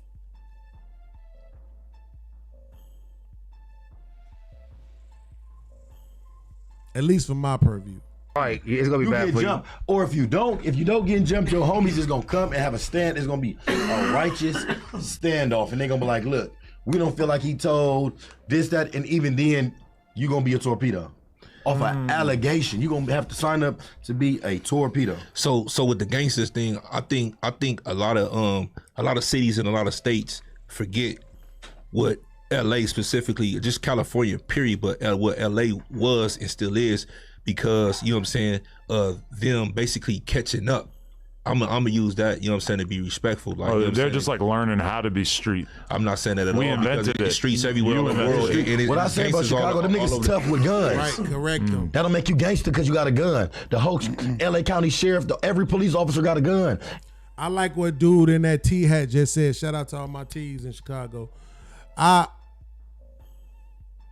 like what he said. He said, "Nah, I'm not saying that at all. It's shit. It's hoods and it's street shit all around the world." I like the fact that he corrected the white boy on that. And nigga, they kill people every day. Does that make them gangster? Nigga, you gangster what you do without that gun. And nigga, guess what? I looked it up, right?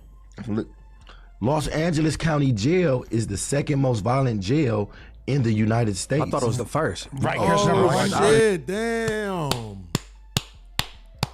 All right. Congratulations, man. That is what's up. Shout out to Los Angeles County for being the second most dangerous prison or jail in the United States, man. Congratulations, man. I know you're proud.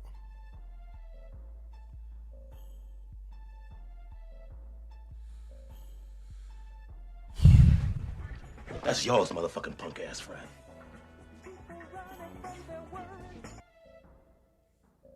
Insane. It's right here. I got it right here. Yeah, but even still to the gang again, like alluding to what I was saying, like Chicago, they definitely hitting out there. That's definitely a jungle. Yeah, out there. on the streets with a gun, but in jail they do weird. They spending booties and still cool. That's y'all putting carrots in people's booties. Yeah, that's a big look. He did it. That's a big deal. Stop saying I did, man. I ain't had no portion. I ain't. You did it. Did that man just say that's a big difference? Why the fuck do you even know anything about people spending people's booties? And why the fuck do he even know anything about putting carrots in people's booties? Like these weird ass niggas I'm talking about. These the weird niggas y'all running around calling everybody else weird. What the fuck is you talking about? How do you even know about any of that shit? I never heard none of this shit in my fucking life, bro. I ain't partake to nothing, but what I'm saying is people look. Hold on, let me land, bro. People think that they look at Hollywood now and they look at everywhere else and they think that's LA. Hollywood is not LA, bro.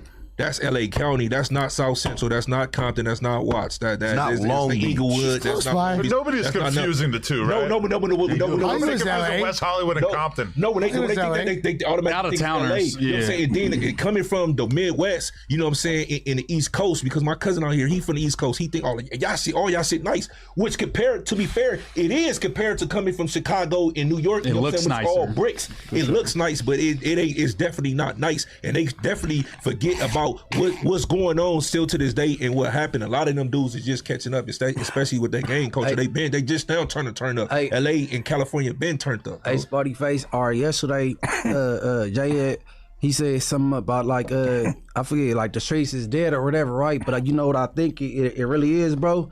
Because back then the streets used to influence Hollywood, and they make movies about everything like Colors, South Central, Boys in the Hood, Menace to Society. But now you got the internet influence in the streets instead of the other way around.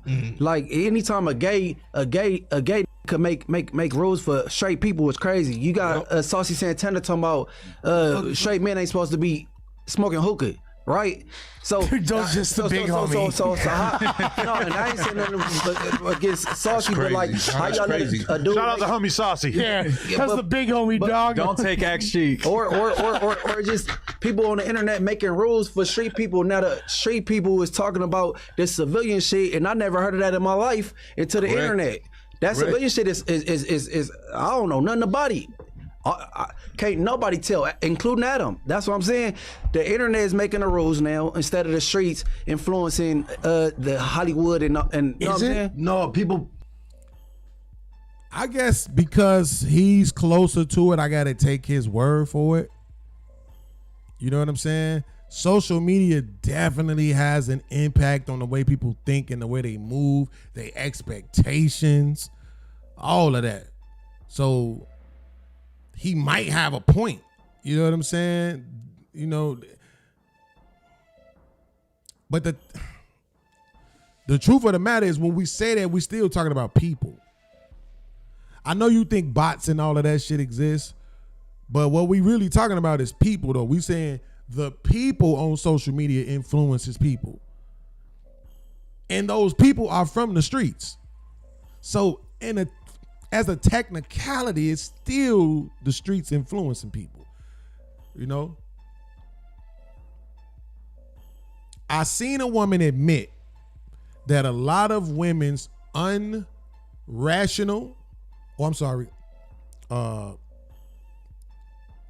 irrational and delusional expectations come from things that they see on social media. But that's real people. It's not like they reading books.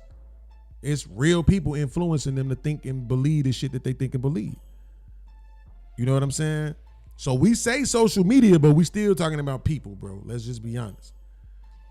Let me take a second to acknowledge the support, man. Shout out to my man, hey, Mr. Carter. Where you been? Yeah, I am. For coming through and supporting the stream with the dono via Cash App. Appreciate that, brother. Appreciate that. And shout out to my main man, Stack or Star, for coming through and sponsoring the stream via the Cash App donation, bro. I appreciate both of y'all. Thank y'all for not letting your boy work for free like the rest of these leeches. You heard me? Jersey.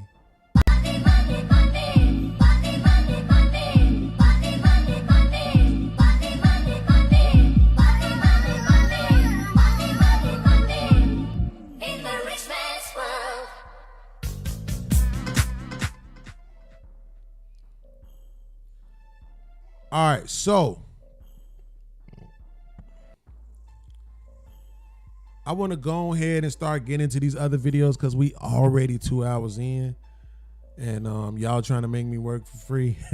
Shout out to my man, Mr. Carter at Stack of Star, for saying we got you a little something, right? So let's get into these other videos real quick. Listen, man, no disrespect to these guys. They young. When you get older, you become more impatient, more intolerant with shit that seems so, for lack of a better term, stupid. You know, immature, outdated, shit like that. So, I try to have patience with young people, but come on, man. Somebody who said ain't no gangster shit going on in LA, it's because it's not promoted like it used to be. It's not the 80s and the 90s no more. That's every movie coming out of LA was that. After Breaking 2, every movie was colors. Boys in the Hood, all that shit. Menace to Society, all that shit was gangster. It's not like that no more. You got a bunch of skateboard, bike riding ass motherfuckers, palm trees, Snoop Dogg, a whole crip. Is that nigga gangster still? Right? Like, so it's just, you should be happy that people don't see your city that way, young man. And I hate to say young man because it sounds like some shit an old person would say, and I'm still half fine. But you should be happy that the visual of your city ain't gangster, nigga. You should be thankful. Congratulations. Because every time I see these motherfuckers talking about my city, it's dirty. It's some grimy, dirty shit. They don't say nothing nice about my city. So, let's jump into these other videos real quick. You heard me? Jersey. Would you ever do a story about polygamy? But being the woman who has... Who dabbles in it? Yeah. Oh, you dabble? Yeah. How is that? Amazing. Oh, amazing. But Neil I'll tell out you, here stealing your thunder though. Neil think he the guy now. But he, listen. he can have the thunder because he's doing it for a whole different reason. Let me say this since we're bringing it up. My space in it, honestly, is because since I've been exposed to different cultures, and different religious and spirit practices around the world, my thing is I haven't found a lot of men in America who are really appealing to me spiritually, physically, emotionally, mentally. So my thing is I've got the athlete that I hang out with, I've got the spirit that I pray with, I've got the person that's adventurous that I travel with. So it's more lifestyle than it is the sexual connection for me. It's more like I'm not in a relationship, so I have more than one man I spend time with. So whatever you don't get over here, you could get here. Yeah. Or here. Now my soul is actually monogamous, but because I can't find What that, the fuck? I don't stop. Did you decide to dibble dabble in polygamy after that breakup you mentioned that took you to Africa? It was before that. Before that, okay. Years ago. It was before that. Wow. Okay. It was way before that. And so me having a relationship after that was me trying monogamy again, and a large part of me was bored. Intellectually I was bored. Again, I want to travel the world. I wasn't finding a lot of African American men who are building their lives to do that. I can be not even sexually active, but I'm still getting full from my spiritual partnership, my adventure partnership in my travel, my fitness partnership. The guy I pray with. She needs.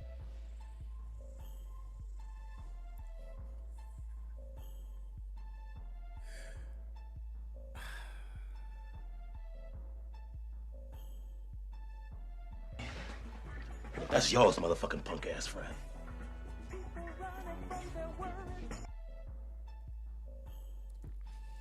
My first issue with this is that she said I wasn't finding a lot of black men who were building themselves up to travel the world. Ma'am, I'm not even gonna try to gaslight you, right? Because you said you weren't finding. So I'm not gonna say what you meant by what you said. I'm just gonna tell you why you weren't finding them. Cause you're weird. Like, seriously. You're weird. I could understand why a single man wouldn't look at, I'm not saying your hairstyle is ugly to the world. I'm saying that shit look dumb. That outfit looked dumb. Like it just do. I'm not. Again, I promise I'm not even trying to be disrespectful. Cause it's just a hairstyle. You could do your hair. You could have some sister locks, and your hair would be beautiful. You can put on a regular fucking shirt, and the shirt would look nice. That shit looks stupid. You're weird. I could see why not what those men who you weren't finding, they exist. They just don't want you. That's a hard pill for a lot of motherfuckers to swallow. Men and women. Is that the people that you be wanting don't want you. I've had to accept it for myself. I know the girl I want don't want me because I can't afford her and don't want to pay, even if I could. Not for you to be my woman. I'll pay for some head. But I'm not going to pay you to be my woman. I'm not going to pay you to build a life with me. I'm not going to pay you to enjoy your time with me for us to make memories together. I'm not going to pay you to do that. Shouldn't have to. And you look fucking weird. I mean, you was only half attractive in Baby Boy as it was. Now, if my memory serves me correct, this is the same girl from House Party with Kid and Play. Back then, you definitely had the chocolate thing going on and all of that. Could dance and all of that. But this is what happened. People start getting weird and then they wonder why life looked the way it looked. So I'm not mad at you. I'm not even judging you for having all them different niggas. Because you have to. Because one man is not going. The man who got all of that ain't going to want you. That's just the truth. That ain't even no diss. Just reality. God. Who y'all praying to when you do all of this stuff? Whoever she believes in. Who is it? Because I want more information surrounding that. She's monogamous in her soul, but she getting a train ran off for her 50th, bragging about it. Now she's 62, into this polyamory, but tried a monogamous relationship, but she was bored. That's why you're bored. And she said she went out the country to find a man to align with her spiritually because it wasn't here an African American. But yeah, you couldn't find an African American somewhere else who can travel. Do you see the look on the women's faces, bro? This is what I be talking about. Like they don't want men to ever say anything in judgment of women. And their thought is, you don't know her struggle. You don't know what she been through. It's always that. Why don't men get that? Why don't men get that privilege, right? It's another short that I'm going to be doing a reaction to, right? But because I rock with y'all, even though y'all not supporting, watch this. I never thought about this before. Watch this. What do you think the most uncomfortable truth about women is that's rarely spoken about? That women are 1,000 times more narcissistic than males. I think the entire human species is a narcissistic species. The whole species is narcissistic. But I believe. Now, y'all heard her say that she think women are more narcissistic than men. She said 1,000 times, right?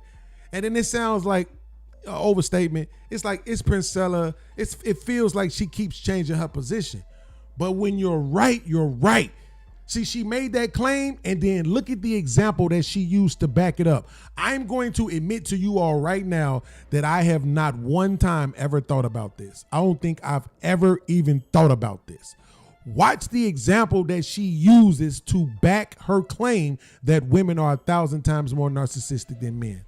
That the most uncomfortable truth for the average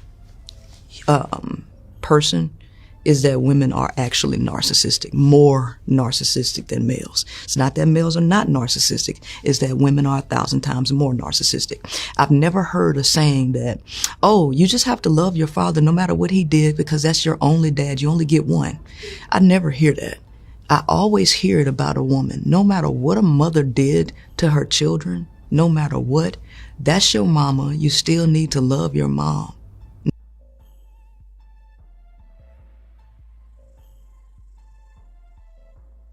I gotta get my applause button back in this motherfucker. Bro, I never thought about that before.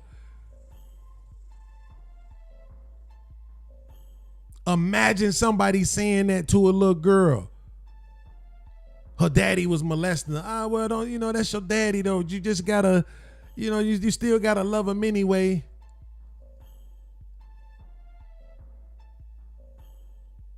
People, I heard that all through my childhood. That's why I was rebelling so hard.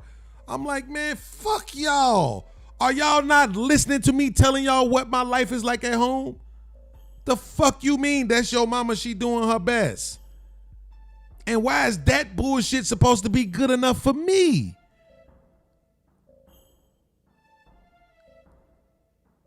When you right, you right. No matter what I think about this flip-flopping ass chick, when you fucking right, you right. You will never hear nobody say that.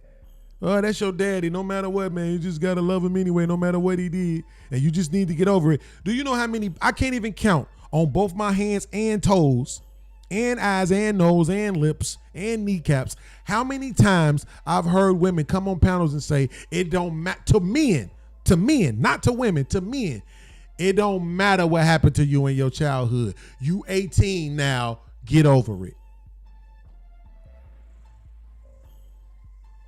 It don't matter what your mama did. You over 18 now, move on. Boy, Princella, you got one right here. I gotta give it to you. When you right, you're fucking right. And align with you spiritually? So I think the monogamous in her soul, I think that is her saying she wished she could find that one person to do everything with. Like that's what she really, really wants.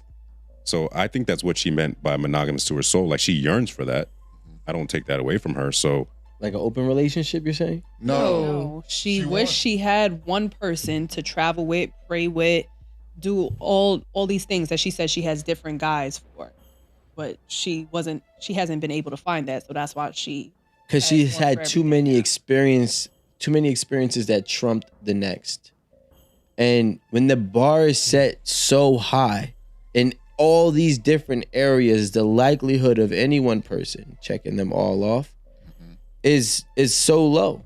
There you go. That's a great point. I was just about to pause the video and say that, and I'm glad I didn't.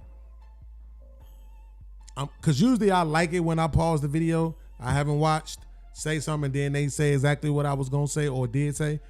But now I'm glad I let you say it first. You know what I'm saying? So show that we like right here, because I can expound on it. And the reason being is because it's not just about the fact that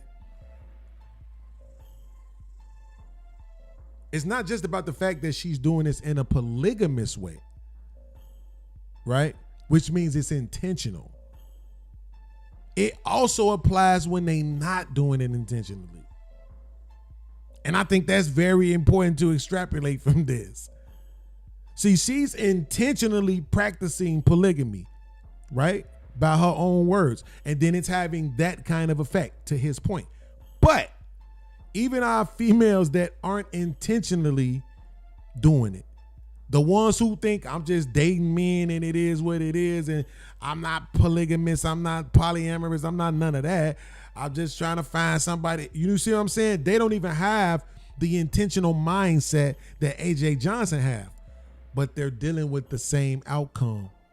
You see what I'm saying? And a lot of times, man, I remember hearing somebody say this years ago and it never left. And they said, bro, do you know how many people are walking around with undiagnosed illnesses? like mental shit, psychological shit, emotional shit, baggage and trauma and shit that they just don't even know is affecting them still to this day. They don't know that this shit is a big part of their defense mechanism, their choice making, right? Like they don't even know it. They just think they're them. Oh, this is just who I am. Until you resolve some of them shits that you never resolved, and all of a sudden now your behavior starts changing because your mind starts changing. So I think that's a big takeaway from this. Just because it's intentional don't mean that it's not having the, or just because it's not intentional rather, doesn't mean that it's not having the same effect. Men aren't good enough for you because you're comparing a single man to all of the different men that you had. You had a man that was 6'3". You had a man that had a 6-pack. You had a man that made 6 figures. You had a man that had 12 inches. And now you feel like you need all of them shits in one man. And you using that as your excuse for why you continue to deal with multiple men. When it's not. You've just trained yourself to be a fucking bust down. Because you know that you're not going to find everything in one man. You know it. So to make that excuse and pretend like that's the reason why you're making the choice you're making is bullarchy. Or is it mullarchy? I think it's mullarchy. It's bullshit, basically. You're not going to find everything in one person. And here's the thing. You shouldn't even be looking for it. Imagine you looking for that, but you got the hairstyle she had. You dressing like she dressed, but you looking for a nigga that got it all? And you don't got it all? Weird ass mother, like, come on. Like the people who be looking for it all don't even have it all. Men like light-skinned women and dark-skinned women. You can't be both. Men like women who sound like they from that sound like they are our own nationality, and women who have accents. You can't be both. They like tall and short. You can't be both. Big titty, small titty. You can't be both. You can't be all things to a man. But that's your standard? Please stay single. That's why there's a piece of you that should not have exposure to certain things, right? And Pieces that. I mean, like if you're trying to get monogamous, you shouldn't have exposure to hundreds of partners. You shouldn't have exposure to so many different types of. I don't want to say spirit, because spiritual can kind of be tricky depending on what you can learn and lean towards and what you align with. But when you have, like, for example, in her case, so many different experiences and so much exposure in different areas, and this guy might be able to pray with you better over here, and this guy may be able to fuck you better over here, and this guy might be able to travel with you over here, and this guy's an athlete, so he's just, has more stamina than all the rest.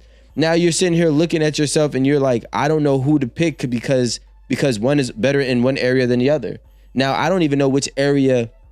That's the crazy part. She doesn't even know which area matters most to her. Where she can't even decide and pick one. See, I travel one. I didn't get that from her, and I'm sorry. She kind of put me on her side with this because realistically, I think when we get into a relationship with somebody, we do remember our past, regardless of we want the same thing from our past, but nobody on this panel is with somebody that is everything. Bro, that's crazy, bro. This nigga's so metrosexual with this shit. Like, come on, fam. How can you say you didn't get that when she was, what's my timestamp? 4:48. Let's prove that this nigga is full of shit. Watch this. Would you ever do a story about polygamy? She was genuinely asked the question. How can you say that?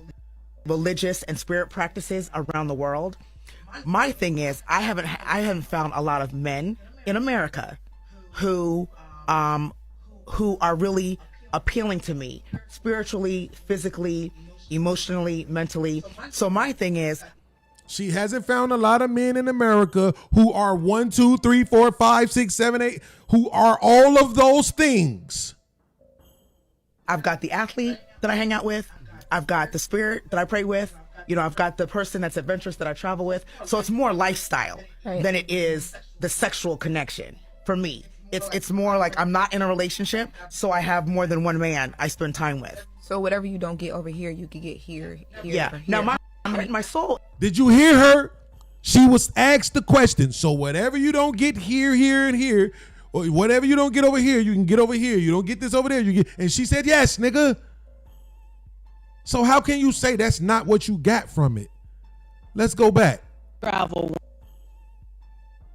one. I didn't get that from her, and I'm sorry. She kind of put me on her side with this because. Hold on, no, a little bit further. This guy might be able to pray with you better over here, and this guy may be able to fuck you better over here, and this guy might be able to travel with you over here, and this guy's an athlete, so he's just, has more stamina than all the rest.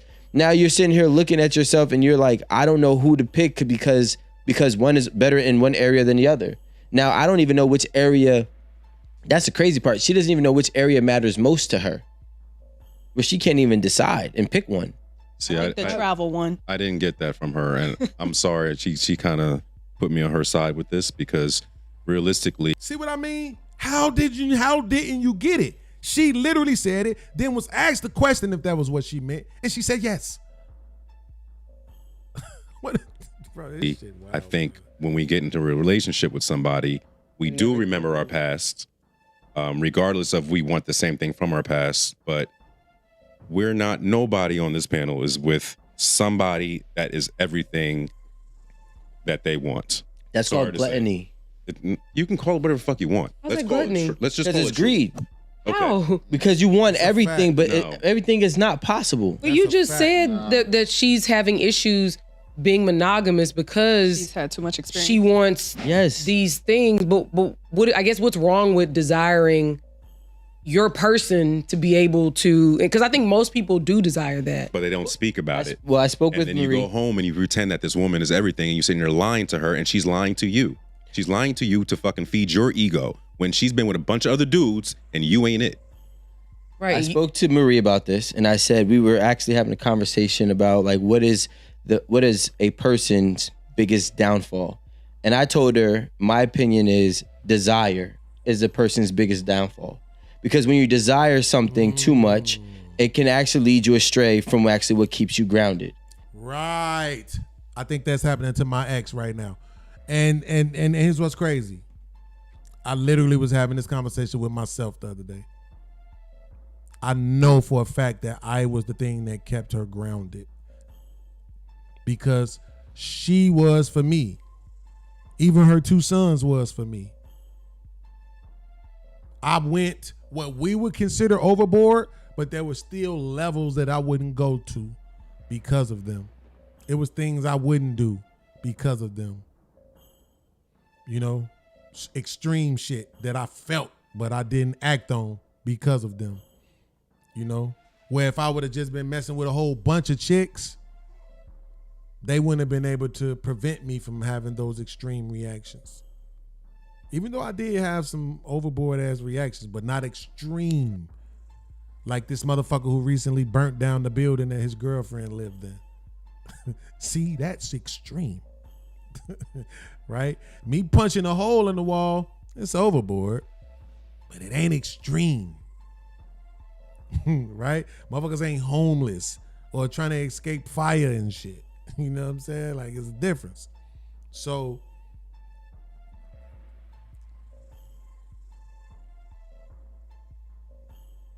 Crystal said in the chat that, what was it again? Something was the thief. Comparison. Comparison is the thief of joy. Shout out to Crystal for even using that in this situation. Right? Because the comparison is men. You're comparing the men. And to his point, she can't pick one. Like he said, she can't even prioritize one. She can't say, you know what? I'm not going to get everything in one dude, but this is more important. Right? Now, for women, we know that's money because women are narcissistic tyrants. Like, we know that. Unfortunately, that's what they've been, in my estimation, programmed to be, or maybe that is what they are innately. I don't know. But I know that's what it is right now. But she's a person with money. So because she's a person with some money, then she might not necessarily prioritize the money. And because she isn't prioritizing the money, because it's just regular money to her. They got the same kind of money she got. You know what I'm saying? Or whatever. So it's not like it's Bill Gates money. I think if Bill Gates was knocking down her door, this shit would be a no-brainer. But it's not. So she get to move around. She get to have fun. I remember my baby mama told me this sometime after we had broke up years ago. I said, what is it that you like about being single? And she was like, the attention that I get from men. She said, it's different than the attention that you get after you've had sex with them. Before you've had sex with them, they super nice, sweet, romantic, all of that. You can't do nothing wrong. You ain't never did nothing wrong. Everything you going through is somebody else's fault. But after you had sex with them, they get real comfortable and they don't have the same energy. It ain't the same effort. So she was newly single. After we broke up, motherfucker want to get in the gym and lose weight, all that shit. She was cool being 260 while she was with me. But then when you looking for a new nigga, now all of a sudden you want to get in the gym and get down to 195. No, I don't think she was ever that small. Probably 210. But now they flirting, they talking, they this, they that, you know. But she ended up getting scooped up real quick. I think she might have dated one motherfucker and then the next motherfucker she dated, she been with that nigga ever since. So, you know, that's just what's in her character. But at the same time, that attention that you get from men when it's not a relationship, it's not a commitment, y'all don't live together and seeing each other every day, you ain't arguing over shit, bills, kids, all this other shit, it's different. And women value that more. It probably makes sense that men also would value the sweet and sexual attention that they get from women who they aren't in relationships with. But at the same time, because men value loyalty so much, I think if you made a man choose, right? They have choices. So because they have choices, yes, a lot of dudes is going to step out and cheat. But I'm saying, give a man a choice. I'm talking Thanos snap. He can have it one way or the other. You can either have your woman who's going to be your woman to the day you die, love, understanding, compassion, like the best kind of relationship it is. I actually pose it to the chat right now, to the fellas in the chat. Those of you who ain't scared to get blocked on other people's channels. In the chat right now,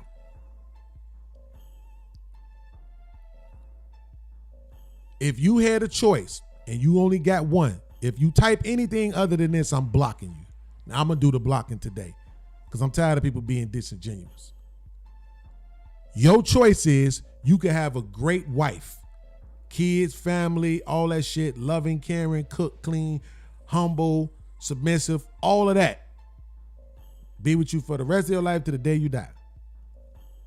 Or you can be single and have the options of women and be cool and chill. And I'm not saying you can screw every woman. I'm just saying you'll have some options. You'll have some chicks, But none of them ain't never gonna be with you. They never gonna love you. They never gonna have your kids. You just be able to enjoy each other's company. Which one would you really choose? Which life would you really choose? Would you choose a bunch of sex, fun, no commitment, no loyalty, no motherfucker don't give you can have a stroke, nigga, they ain't coming to see you. Just don't care.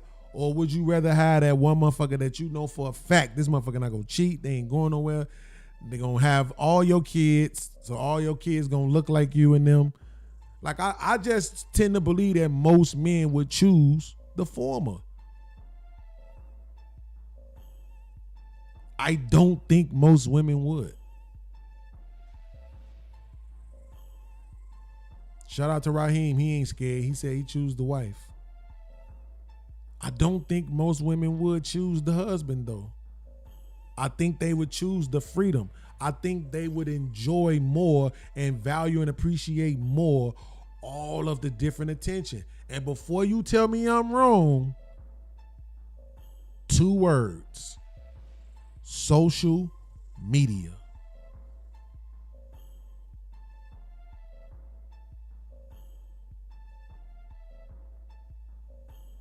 Social media, bro. Shout out to my man Tyrone. He said he want the wife. I'm telling you.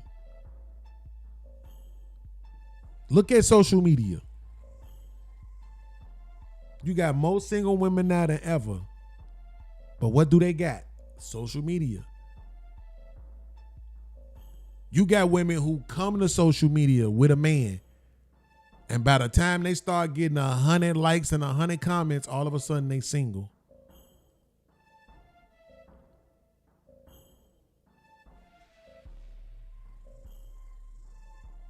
They absolutely choosing social media over their own man, over their own husband and families and shit.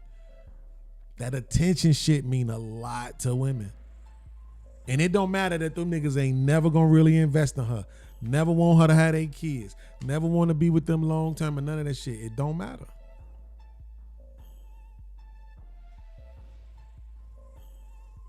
Women have made settle, right? Which basically means content, a dirty word when everybody does it.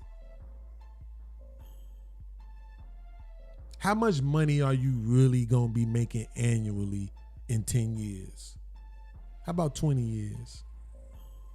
Are you ever gonna have Jeff Bezos money? We know that that's possible. So since that's possible and you're never going to attain it, aren't you settling? Why aren't you doing every single thing in your power to get to Jeff Bezos money?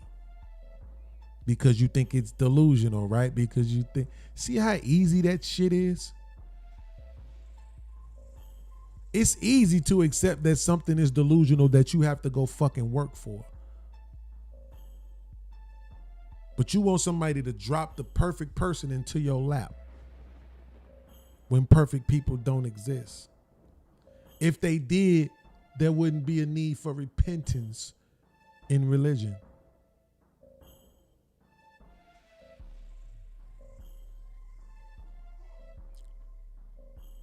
Let's go. So, for example, it's okay to live without, and I think that's what we got to start to normalize. It's okay to live without the experience of traveling all over the world. Maybe you just travel 1 or 2, 3 countries. It's okay to live without the experience of having the most magnificent sexual experience to the point where you have to go get a train ran on you for your 50th, right? It's okay to live without some of these different experiences, but everybody has the FOMO, and that's actually deteriorating their soul, their morals, and literally putting them in a position where they're forced to accept a life that they do not want, such as her saying she's monogamous in her soul, but she can't find the balance within it to accept that discipline that it requires to be monogamous. So you heard that she didn't like her life? I heard that she. Actually, I heard that she. That's what I heard. Yeah, like she. I didn't. Because if you say I'm monogamous in my soul, then you ultimately desire monogamy, but she can't get it. I think But that she she desires it because Yeah. of her age. And that's what we have been traditionally taught to desire. But it goes against what she really wants. I disagree with that because if she desired it for her age, she would have changed for her age. I think what actually happens That's is a great she desires point. something that she knows she doesn't qualify for. Come on, And talk. so because she knows she doesn't qualify for it, it's better for her to just accept her fate and live the way that she's living now than trying to reprogram somebody else to believe that she isn't what she is, even including herself. What do you mean? What doesn't she qualify Great for? fucking point. A monogamous relationship. Yes. So she want to Because of make what? that relation. She wants to make that seem better than it is, even though that's not what she wants. Yeah, but it's her life. But she's It's a terrible life. if you want something, but you What the fuck does is her life mean? So just because it's your life, that means the life can't be bad, or the life can't be what you want it to be just because it's yours? What the fuck?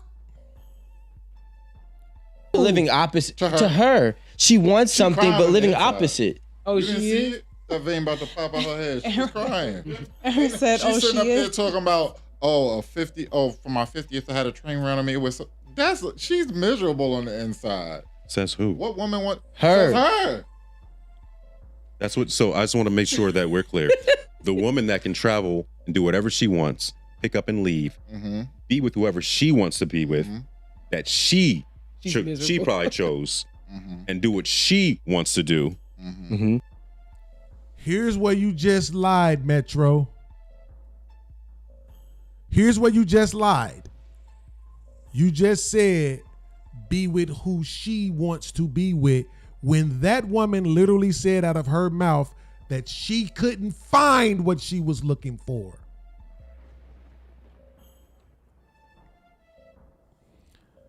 I'm too fucking good at this shit. I really just need to just find something else to do. This ain't challenging no more. This listening and responding shit is too easy. Not even just responding, just listening and realizing that people are full of shit and just be talking. You can't say that she gets to be with whoever she wants to be with when she said out of her mouth she couldn't find what she was looking for.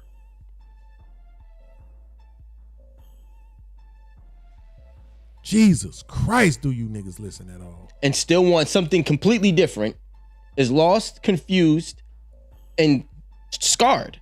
Especially on those lonely nights in her house or her apartment when the ball player or the financial spirit guy, whoever isn't there, she's sitting up there crying lonely, getting that bullet or that rose ready, and she got nobody to hold her. Who Just said a that? dog. Is that what you're saying? She's doing? That's who's there? But how The do you man know? ain't there. The man ain't there. It's 6 niggas. Somebody is there. Now that I disagree with, because she just told you she's fucking a squad of niggas, so you can't say that. And before you say Beans, she didn't say she was fucking them. Here's her words exactly. She said, I got this guy for this guy for this guy for this guy for this. It ain't just about the sex. Those was her words. So it ain't just about the sex, meaning there's sex going on. Ain't always Learn there. how to listen. Yeah. What? She got to go find just somebody with told one of you her she 5 had a currencies. multitude of men. And they still not always there because those men, she's on their roster. Just like they're on her roster, she's on their roster. So it's a mutual understanding. It sounds Yeah, like they're okay. gonna be busy. Someone gonna be busy. But the difference That's why you have more. There's 7 Someone, days. not a week. all of them.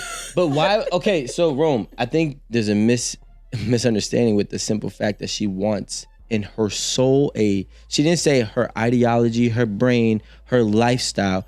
In her soul, she wants a monogamous relationship, which means all of these people, even if she's having great experiences and different lifestyles with different men, they still don't add up to what her soul is craving. She's still having all these people are just voids that she's trying to fill and or distract herself from what she ultimately wished she could have. Oh no. That's like what we saw with Neo. Neo was polygynous in his soul. So he finally went that way because he couldn't live with monogamy. She's saying she's monogamous in her soul, but she's forced to live this way now because she can't get monogamy. Neo said, I'm done with monogamy, and he went with his soul. Now he's happy.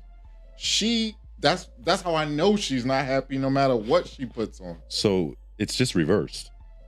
But it's not. Because Neo has what's in his soul. She doesn't. But before he had what is in his soul, he created broken homes. And he wasn't happy. So he found what was in his soul. Right. She didn't.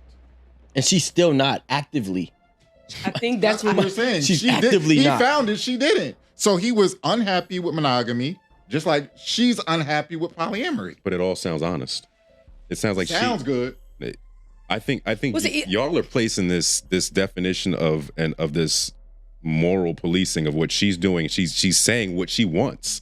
What did she say she wanted? Morally wrong. What did she say she wanted, Rome? To you or to her? No, let me put it this way. Her behavior would be detrimental to the black community. 100%. If all women were 60, no family, no kids, just sleeping around, getting trains ran on them, I would not promote that to my daughter to be that way. You do understand that's where it's going. And that would be hell. That would be detrimental. Like, women are just saying, I've been married, don't want to be married again, or I'm not getting married. And that's not just a black thing. That's like a national American thing. People have to change their ideology. Because you said no one up here has the person that's their everything. My current lady is everything I need.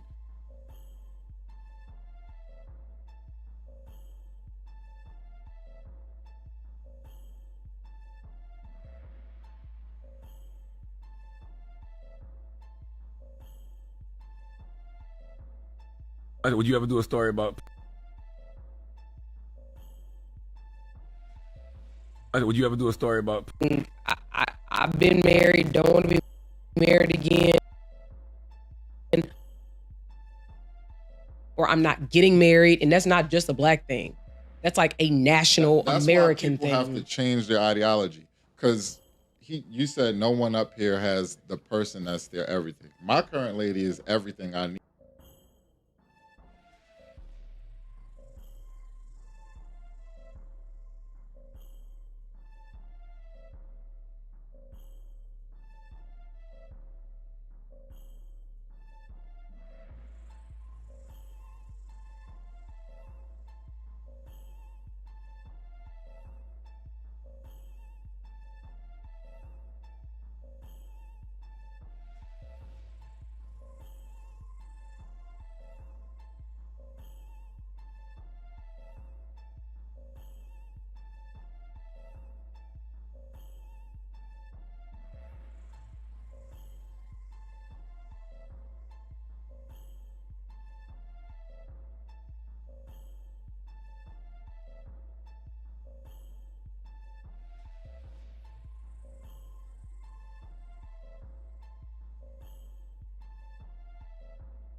My bad, y'all. My bad.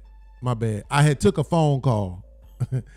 So that's why I was muted. My bad. What I was saying is, y'all see how this dude said that his woman is everything he need, right? Because this is how men operate. What I was saying was, I had a woman who wasn't nurturing in the way that I thought she should be nurturing. So let's say it was 7 things I thought she should be doing. She did 3 of them. Right? Damn, now my phone ringing again.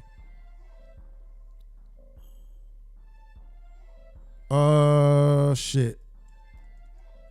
Hold on, y'all. So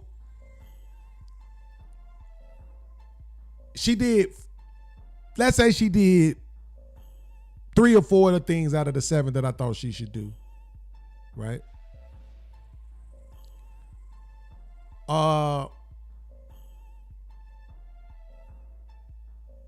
I had to figure out that there were these other things that she did, which was how she showed she was nurturing, right? I had to figure that out. Even though I still needed them other things, at least one or two of them, right? But I also had to realize, but she is giving me this. She is doing this. Shit that I wasn't even paying attention to, shit that I wasn't even really appreciating because I got my mind so set on these other things that I believe I need. I believe I want.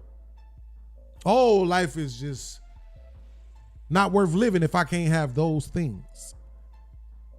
Again, I'm making sure I say this. There's a right and a wrong way to love somebody.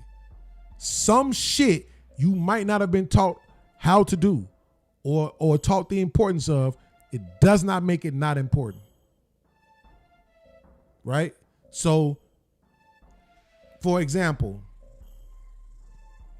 I was used to soft, want a spoon, kiss you for no reason, rub on your shoulders and chest for no reason type of love.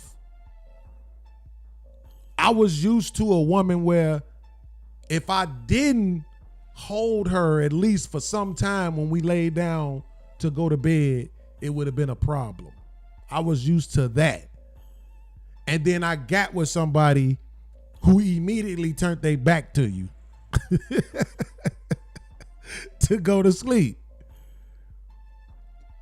A motherfucker that never spoon, never wanted to grab you or none of this other shit, you know?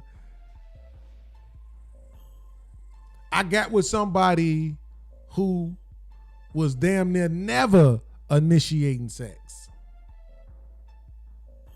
And after some time in the relationship, that shit started bothering me. But then I really started realizing, though, 99% of the time when I want sex, I get some. So now it's just like, yo, I need you to initiate a little bit. Instead of me pissing and moaning and making a big fuss about you not initiating, let me just tell you I need this thing. And then ever so often when you do it, I really appreciate it. And meanwhile, I'm going to appreciate the fact that whenever I need you, you show up sexually. So that's what I'm saying. It's like men understand. I might have wanted a woman that was 5'2". I met this chick, she 5'5". But that's okay though. Men understand. I didn't want a woman who wore a shoe over a 5. I got shorty, she is 7.5, but that's okay though. I didn't want a woman who colors her hair, but you went with a mahogany color, not some crazy ass blonde. That's okay though. You know, we know how to do that, to say, you know what? You're not every single thing I ever thought I wanted, but you bringing so much to the table that I actually want, that I cannot let these few things that you don't have destroy my appreciation. Men absolutely practice the 80-20 rule, and women don't. Oh, Beans, that can't be true because these women be in relationships too. Yes, they do. And as we have discovered, they mistreat those men as well because they be believing they're settling. You see, that guy said, she's everything I need, not everything I want. When somebody is everything you need, you're not settling. But you can't convince a woman of that. He said it. She's everything I need. You see what I'm saying? When somebody is, let me say it one more time. When somebody is everything you need, you're not settling. Just because they not everything you want, don't mean you're settling. Especially when they everything you need. Because a lot of times, especially for women, and y'all know I love me some women, but especially for women, y'all confuse the two. You confuse your wants for needs. You want a dude that's 6 feet tall. You don't need that shit. And you 5'3". and this 5'8" dude ain't good enough for you, that's insane. That's not a need. That's a delusional ass preference. I could show y'all pictures of girls that I think I like their hair, I like their lips, I like their eyes, I like their arms, their legs, their ass, their kneecaps, their toes, and all of that. But if you ask me, what's the woman I want, I'm going to show you a picture of my ex. Because that's the woman I want. That's the woman head to toe that I want. That's what I want. I want her. Now, right now, she might not be what I need. If it's true that God provides for your needs, then I guess not.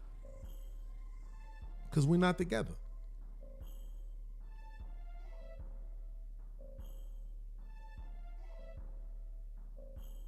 But yeah, I would take my ex back over a new woman. Absolutely. I would rather love somebody that I already love, bro. You know what I'm saying? I really would. I would definitely rather love somebody than I already love. Listen, can y'all treat me to some Chinese food, please? Can somebody hit that Cash App? I got more videos to react to, and I'm about to start right now. Can y'all treat me to some Chinese food? I haven't had Chinese food since either the end of February or beginning of March. Hit that Cash App link pinned at the top of the chat. Hit that Streamlabs super chat link. Hit that PayPal. Hit that Zelle, bell.portlogic at gmail.com, and support the stream. Shout out to my main man Nas for coming through with the dono via Cash App. Salute. Nas, been around for the longest, always supporting in the chat and in the Cash App. Appreciate you, bro.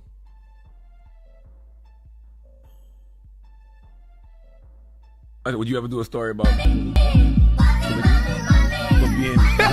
woman who has? I'm 23 and I have 6 children under 7.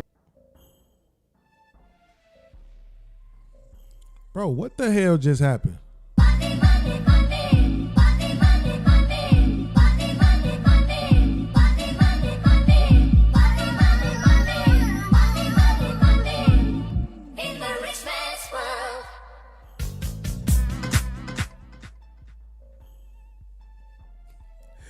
That shit was beyond delayed. Super delayed, bro. I'm like, God damn. All right, hold on. Let's get... Now, I had one other video that I was supposed to react to, but we already been up here for 3 hours and 13 minutes, and y'all ain't supporting. So, I'm going to just react to this video because... my day ones deserve it, and it's the main video of the show, so I have to react to it.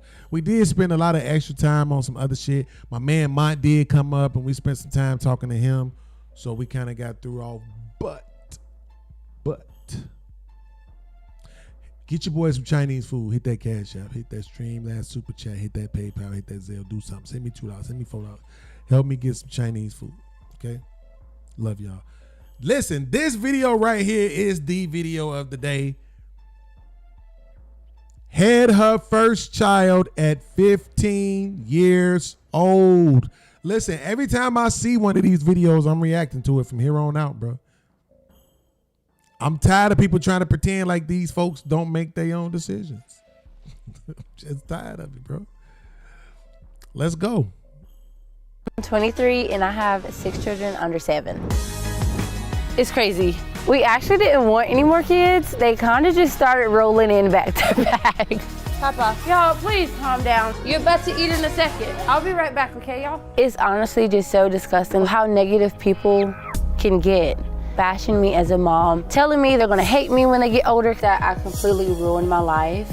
Let me not cry. It's okay.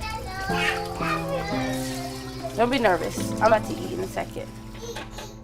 He is so freaking cute. My name is Nigel, and I am a mother to 6. Here, squish this with the hot water. My husband's name is Tomas, and we've been together for 3 years.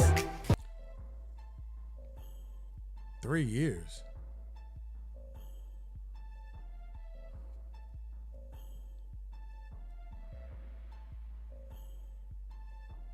Wait, so he not the father of all your kids? Okay, hold on. Hold on, Papa. Come on and let's sit down and eat. You're about to eat in a second. I think he's having an allergic reaction. Is it? Yeah, I think so. Yeah, it is. Okay, were you gonna take him? Yeah, I'll take him. He have to take him to the hospital real fast. Kyrie got into the egg somehow, so Tomas just took him to the hospital just to be safe. Everything's okay though. They'll be back really soon. Okay, so how many pieces of French toast do you want? Do you want French toast or do you just want bacon? 15. And a joking. I want 8. 8 pieces of French toast. How much do you guys spend on groceries a month? Probably about $250 to $300 a week. But yeah, that's honestly how much we spend though, for real. How many brothers and sisters do you have? $250 to $300 a week ain't that bad actually, man. Now that I think about it, $250 to $300 a week is like $1,200 a month. I mean, that's a lot, but I'm saying like, if you feed 8 people, this how you got to do the math.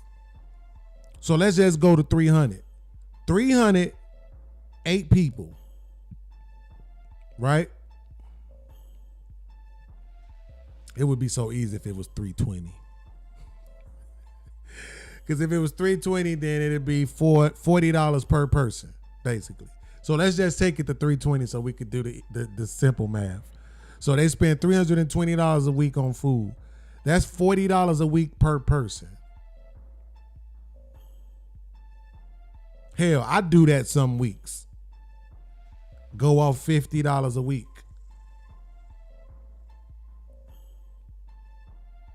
So I wonder if they get any kind of assistance. $40 per person. You do got babies, but you also got some older kids that be like a fuck some snacks up and shit.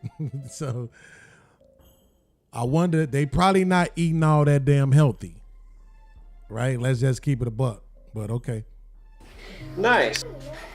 Okay, so this is Peyton. He's 7. This is Allie. She's 5. This is Auburn. She is 3. And then here are the twins. This is Silas. She is 5 months. And Cecilia. And she's also 5 months old. Peyton is a giant goofball. You named your daughter Silas. I'm not trying to shit on you, ma'am. I promise I'm not. You're helping me out today, so I'm not trying to shit on you. But I'm just not understanding why particularly black women are going out of their way to name their daughters names that were really assigned to men. Y'all just don't understand how important names are. Shit that you're gonna be calling these kids. Okay. He takes everything as a joke, but not in a bad way. Allie, on the other hand, she is definitely sassy, just like her mama. No doubt about it. Albie, her attitude is 100 for sure. Kyrie, he's just a daddy's boy. Wait, 23 minus 7 is 16. So was the oldest, the kid that they took out at the beginning? Let me look at the timestamp. Did they show? I'm 23 and I have 6 children under 7. It's crazy. We actually didn't want any more kids. They kind of just started rolling. Okay. So the first one was 7. So that was the oldest. Okay, so that means the other kid is under that. All right. So yeah, the other kid is under that. Sassy, just like her mama. No doubt about it. Albie, her attitude is 100 for sure. Kyrie, he's just a daddy's boy. My twin girls, they're just busy being cute and cuddly. He said cut. Oh, that's good. You're gonna be a director, aren't you? I gave birth when I was 15 years old to my first child, Peyton. Speaking honestly, I was really embarrassed because I wasn't sure how I gotten pregnant, and I was only 15. I was literally still playing with the dolls.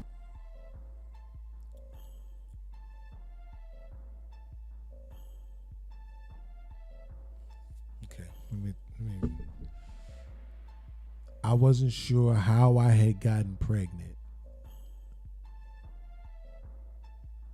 At 15 years old? In the new millennium?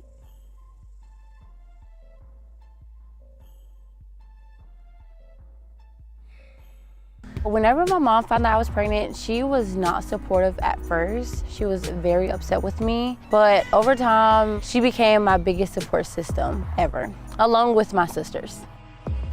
I was 16 when I got pregnant again.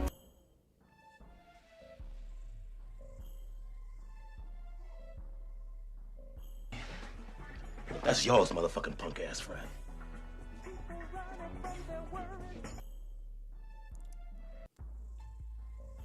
She was 15 when she had her first baby, when she gave birth. That does not mean that she was 15 when she got pregnant. We don't know that. But she was 15 when she gave birth to the first child and then got pregnant right again. So I want y'all to pay attention to this. She just said that she didn't know how she got pregnant and that she was embarrassed by it. So how did you end up pregnant the second time?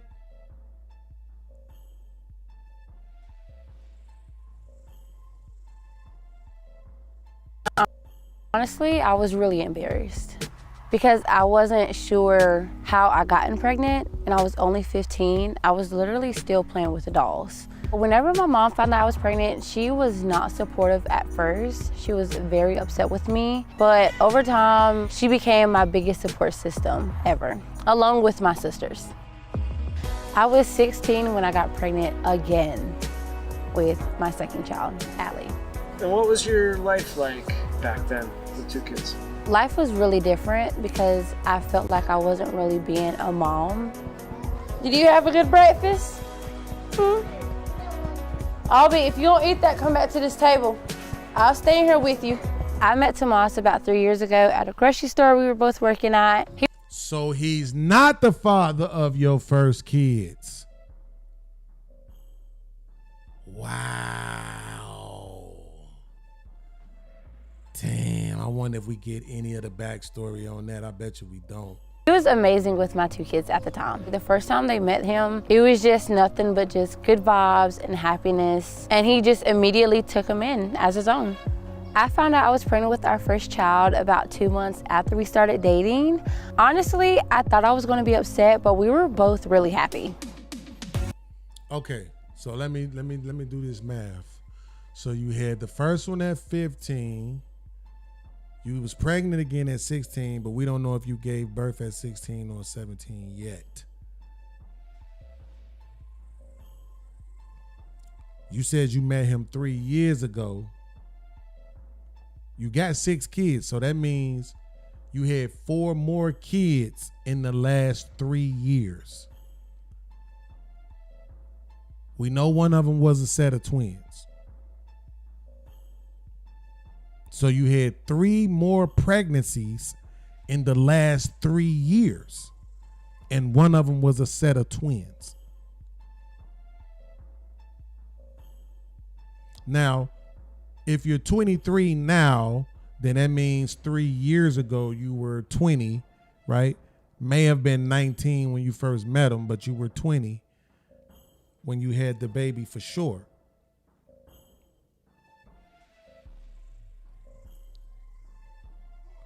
So that means if you had the second baby at 16, possibly at 17, at a minimum, there was a 3-year gap where you didn't have any kids. So you had 2 kids back to back for 2 years, then you didn't have kids for 3 years, and then you went 3 years again with 3 more pregnancies. So that's 5 pregnancies in the span of, what's that, 7 years? 8 years. 8 years. So 5 pregnancies over 8 years. You like the Jordan's Bulls. 6 championships in 8 years. Okay. So this next set, this last 3 was you were 20, right? And there's some people that would probably say, man, you probably shouldn't have had more kids, to her point where she's about to get into how people be talking to her in the comments. You know, people online are just terrible anyway, but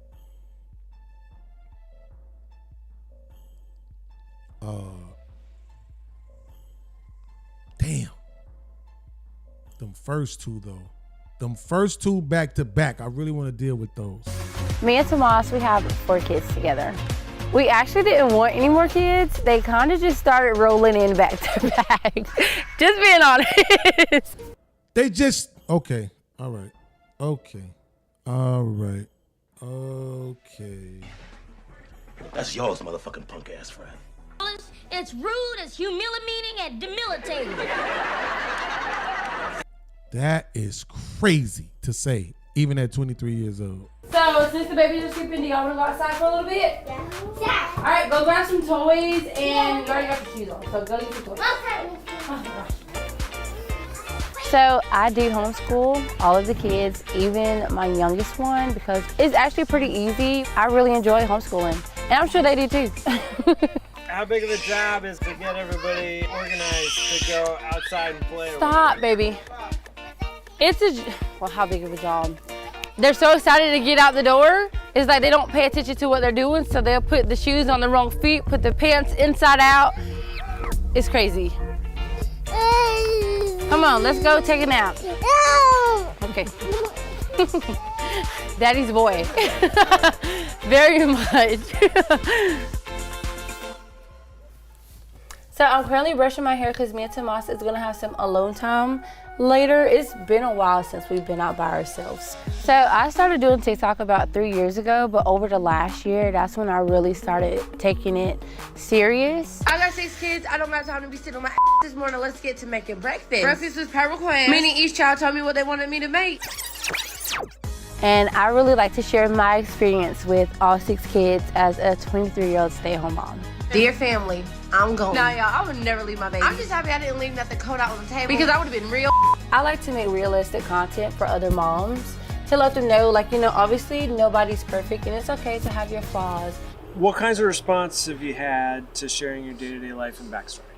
I've gotten plenty of horrible responses from people that think I'm so miserable, bashing me as a mom, telling me they're gonna hate me when they get older because they have so many siblings. It's honestly just so disgusting that, you know, how negative people can get. They don't think somebody could be genuinely happy with a life like this, only being 23 years old. I never wanted to have a career or anything. What are y'all doing? Let's calm down. People often think that since I have 6 kids that I completely ruined my life. They think that everything that I wanted in life is on hold, which is 100% not true. They often think that, you know, since I have 6 kids, all of my kids are going to feel abandoned or alone in a way because I have so many, when in reality, each child all gets, you know, equal love and a happy home. They think being a mom to 6 kids is like a chore. You're so cute, both of y'all. When really, it's really fun, in my opinion. How would you describe your family? Crazy. I gotta go change your sister. We all love each other. Oh, I love kissing them. Y'all are so freaking cute. Get home from work and they all run to the door. That's the best thing you can ask for. How would you say you and Nigel support each other as parents? When I come home, you know, I do what needs to be done. She does what needs to be done. And we just support each other in that way. We're a big family. The kids are happy. We're happy. We just love each other. Tell me what Nigel thinks makes a good parent. What I think? Oh, not me getting emotional. Just thinking about what I think. Okay. Let me not cry. So what I think makes you a good parent is just being present and being there, because that's something your kids will always remember. Do you have any specific hopes for the future for your family? Just one day have our own house in the country, you know, have our farm animals. Would you like to have any more children? No. No more kids. Listen, at 6, I will hope you would say that. Hold on, let me see something real quick. Where is it at? Have our farm. Here's what I want to know. Do I got a picture of all them? Does anybody think she's settling? Put it in the chat right now. Put a 1 in the chat if you think she's settling. Put a 1 in the chat if you think she's settling. That's what I want to know.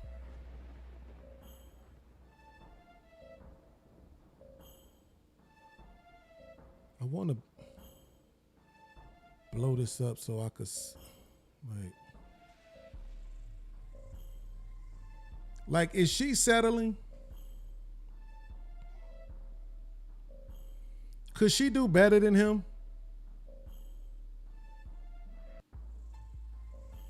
I mean, he's obviously not an athlete. He didn't gain weight. We don't know anything about them financially per se. Now, I do know that they have a TikTok channel. Let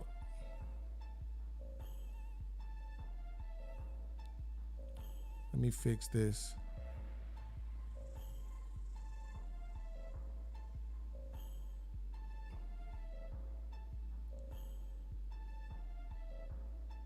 Let me see.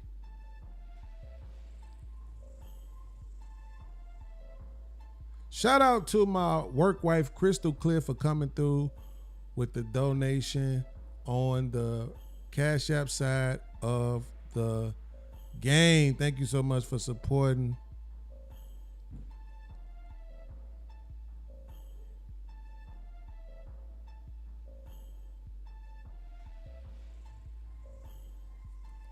Okay.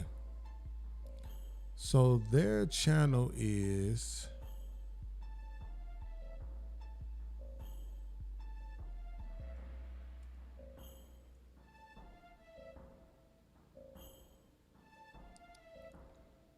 let's see.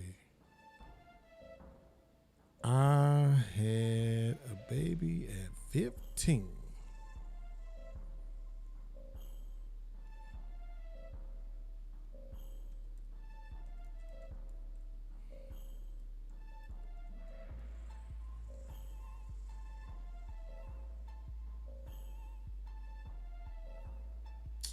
Bro, I was just looking at this shit the other day. Come on, man.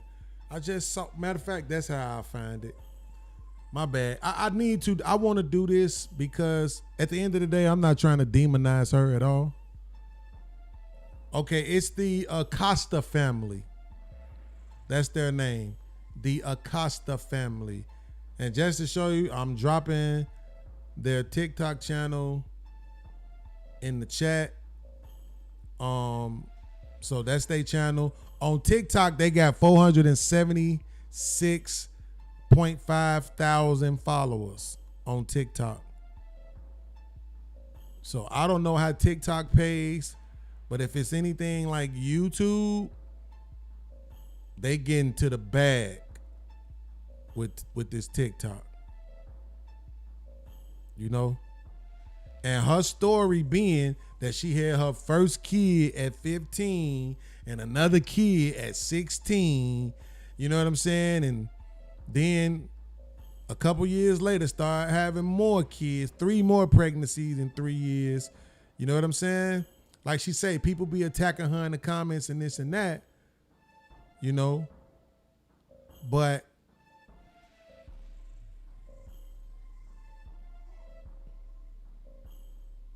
yeah, I'm looking at some of these videos. Most of them are all over 100,000 views. And then they got some in the millions, some in the 300,000-400,000s, 500,000s, 222, 332, 195, 2. You know what I'm saying? So if TikTok pays anywhere as well as YouTube pay, they doing their thing. Right? And they wouldn't be doing this without her story. That's not me saying that girls should go out and try to have babies at 15. That's me saying, at what point do you stop and start asking the question, do we hold them accountable? Because she obviously did. Now, I am going to say something that is my opinion. Okay? Hold on, I gotta answer my door. God, this girl.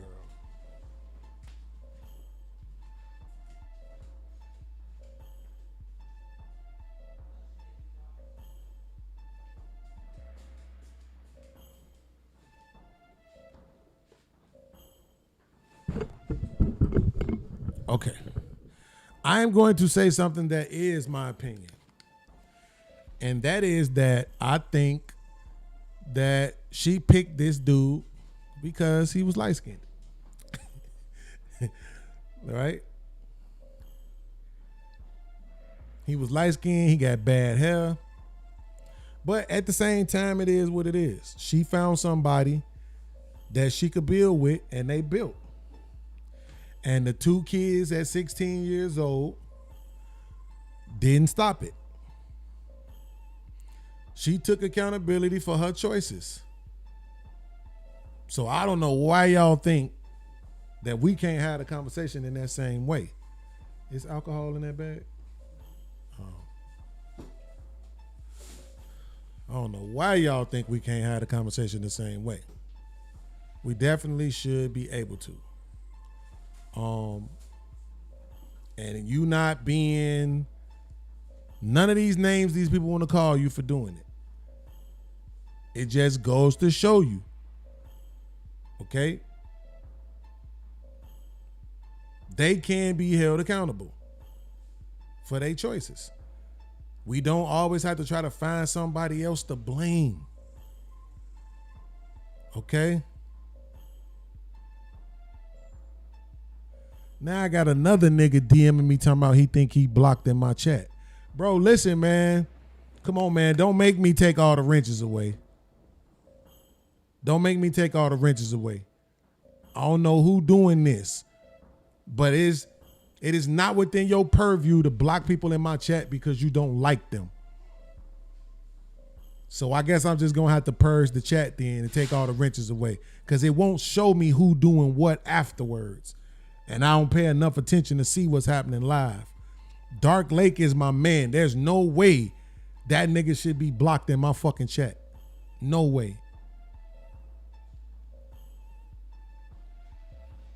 If you got a wrench, it's because you've been rocking out for a while. You support the show verbally, monetarily. You hit the link, you come up, you participate. But it's not for you to attack people you don't like. Like, that ain't it, bro. That's not what we doing over here. We time people out when they being goofy in the chat. Gaslighting, lying, mischaracterizing, that kind of shit. And even then, I let some of that shit slide because I don't want to be a fucking dictator. So for real, unless I instruct you to, or unless a motherfucker is being completely disrespectful, bro, don't do it. Just don't do it. I don't even want to have to waste my time purging the wrenches, bro. Like, just don't do it, bro. All right. So anyway, salute to them though. I put their link in the chat for their TikTok channel, man. They on there. They running it up with their family. I say go rock with them and give them some views at a minimum. I ain't telling you got to send all your money to them, but go rock with them. Give them some views. Like, they doing their thing, man. You know, they got together and they doing their thing and they ain't blaming nobody. They ain't running around telling the world they some kind of victim. You know what I'm saying? But my food just got here. I got company. I got to go. We just about to hit the 3 hour and 40-minute mark. So we got close enough to 4 hours, and you niggas didn't even reach the goal. And anyway, so congratulations. I overworked myself for y'all, but that's because I love y'all. Tomorrow is the conversation with the congregation. Sherm, maybe Mo will be back. I don't know. Prince, Rev Toby, myself. The panel will be open. And hopefully we can have a discussion about this Asian bitch motherfucker who killed the black boy down there in South Carolina. All right. And whatever else we might be able to talk about, okay? So, yeah. Again, shout out to everybody who contributed to the show. Shout out to everybody who kept the chat moving. Shout out to my man Mont for coming up. Shout out to K Clarity for apparently taking accountability. I unblocked you, K Clarity. It wasn't me who did it. I don't know who did it to you. But Mont sent me the message. I saw it. So it is what it is. I don't, nobody can pretend like we best friends and shit, but I definitely appreciate people who take accountability. So salute to you for that. And man, I see y'all tomorrow. You heard me?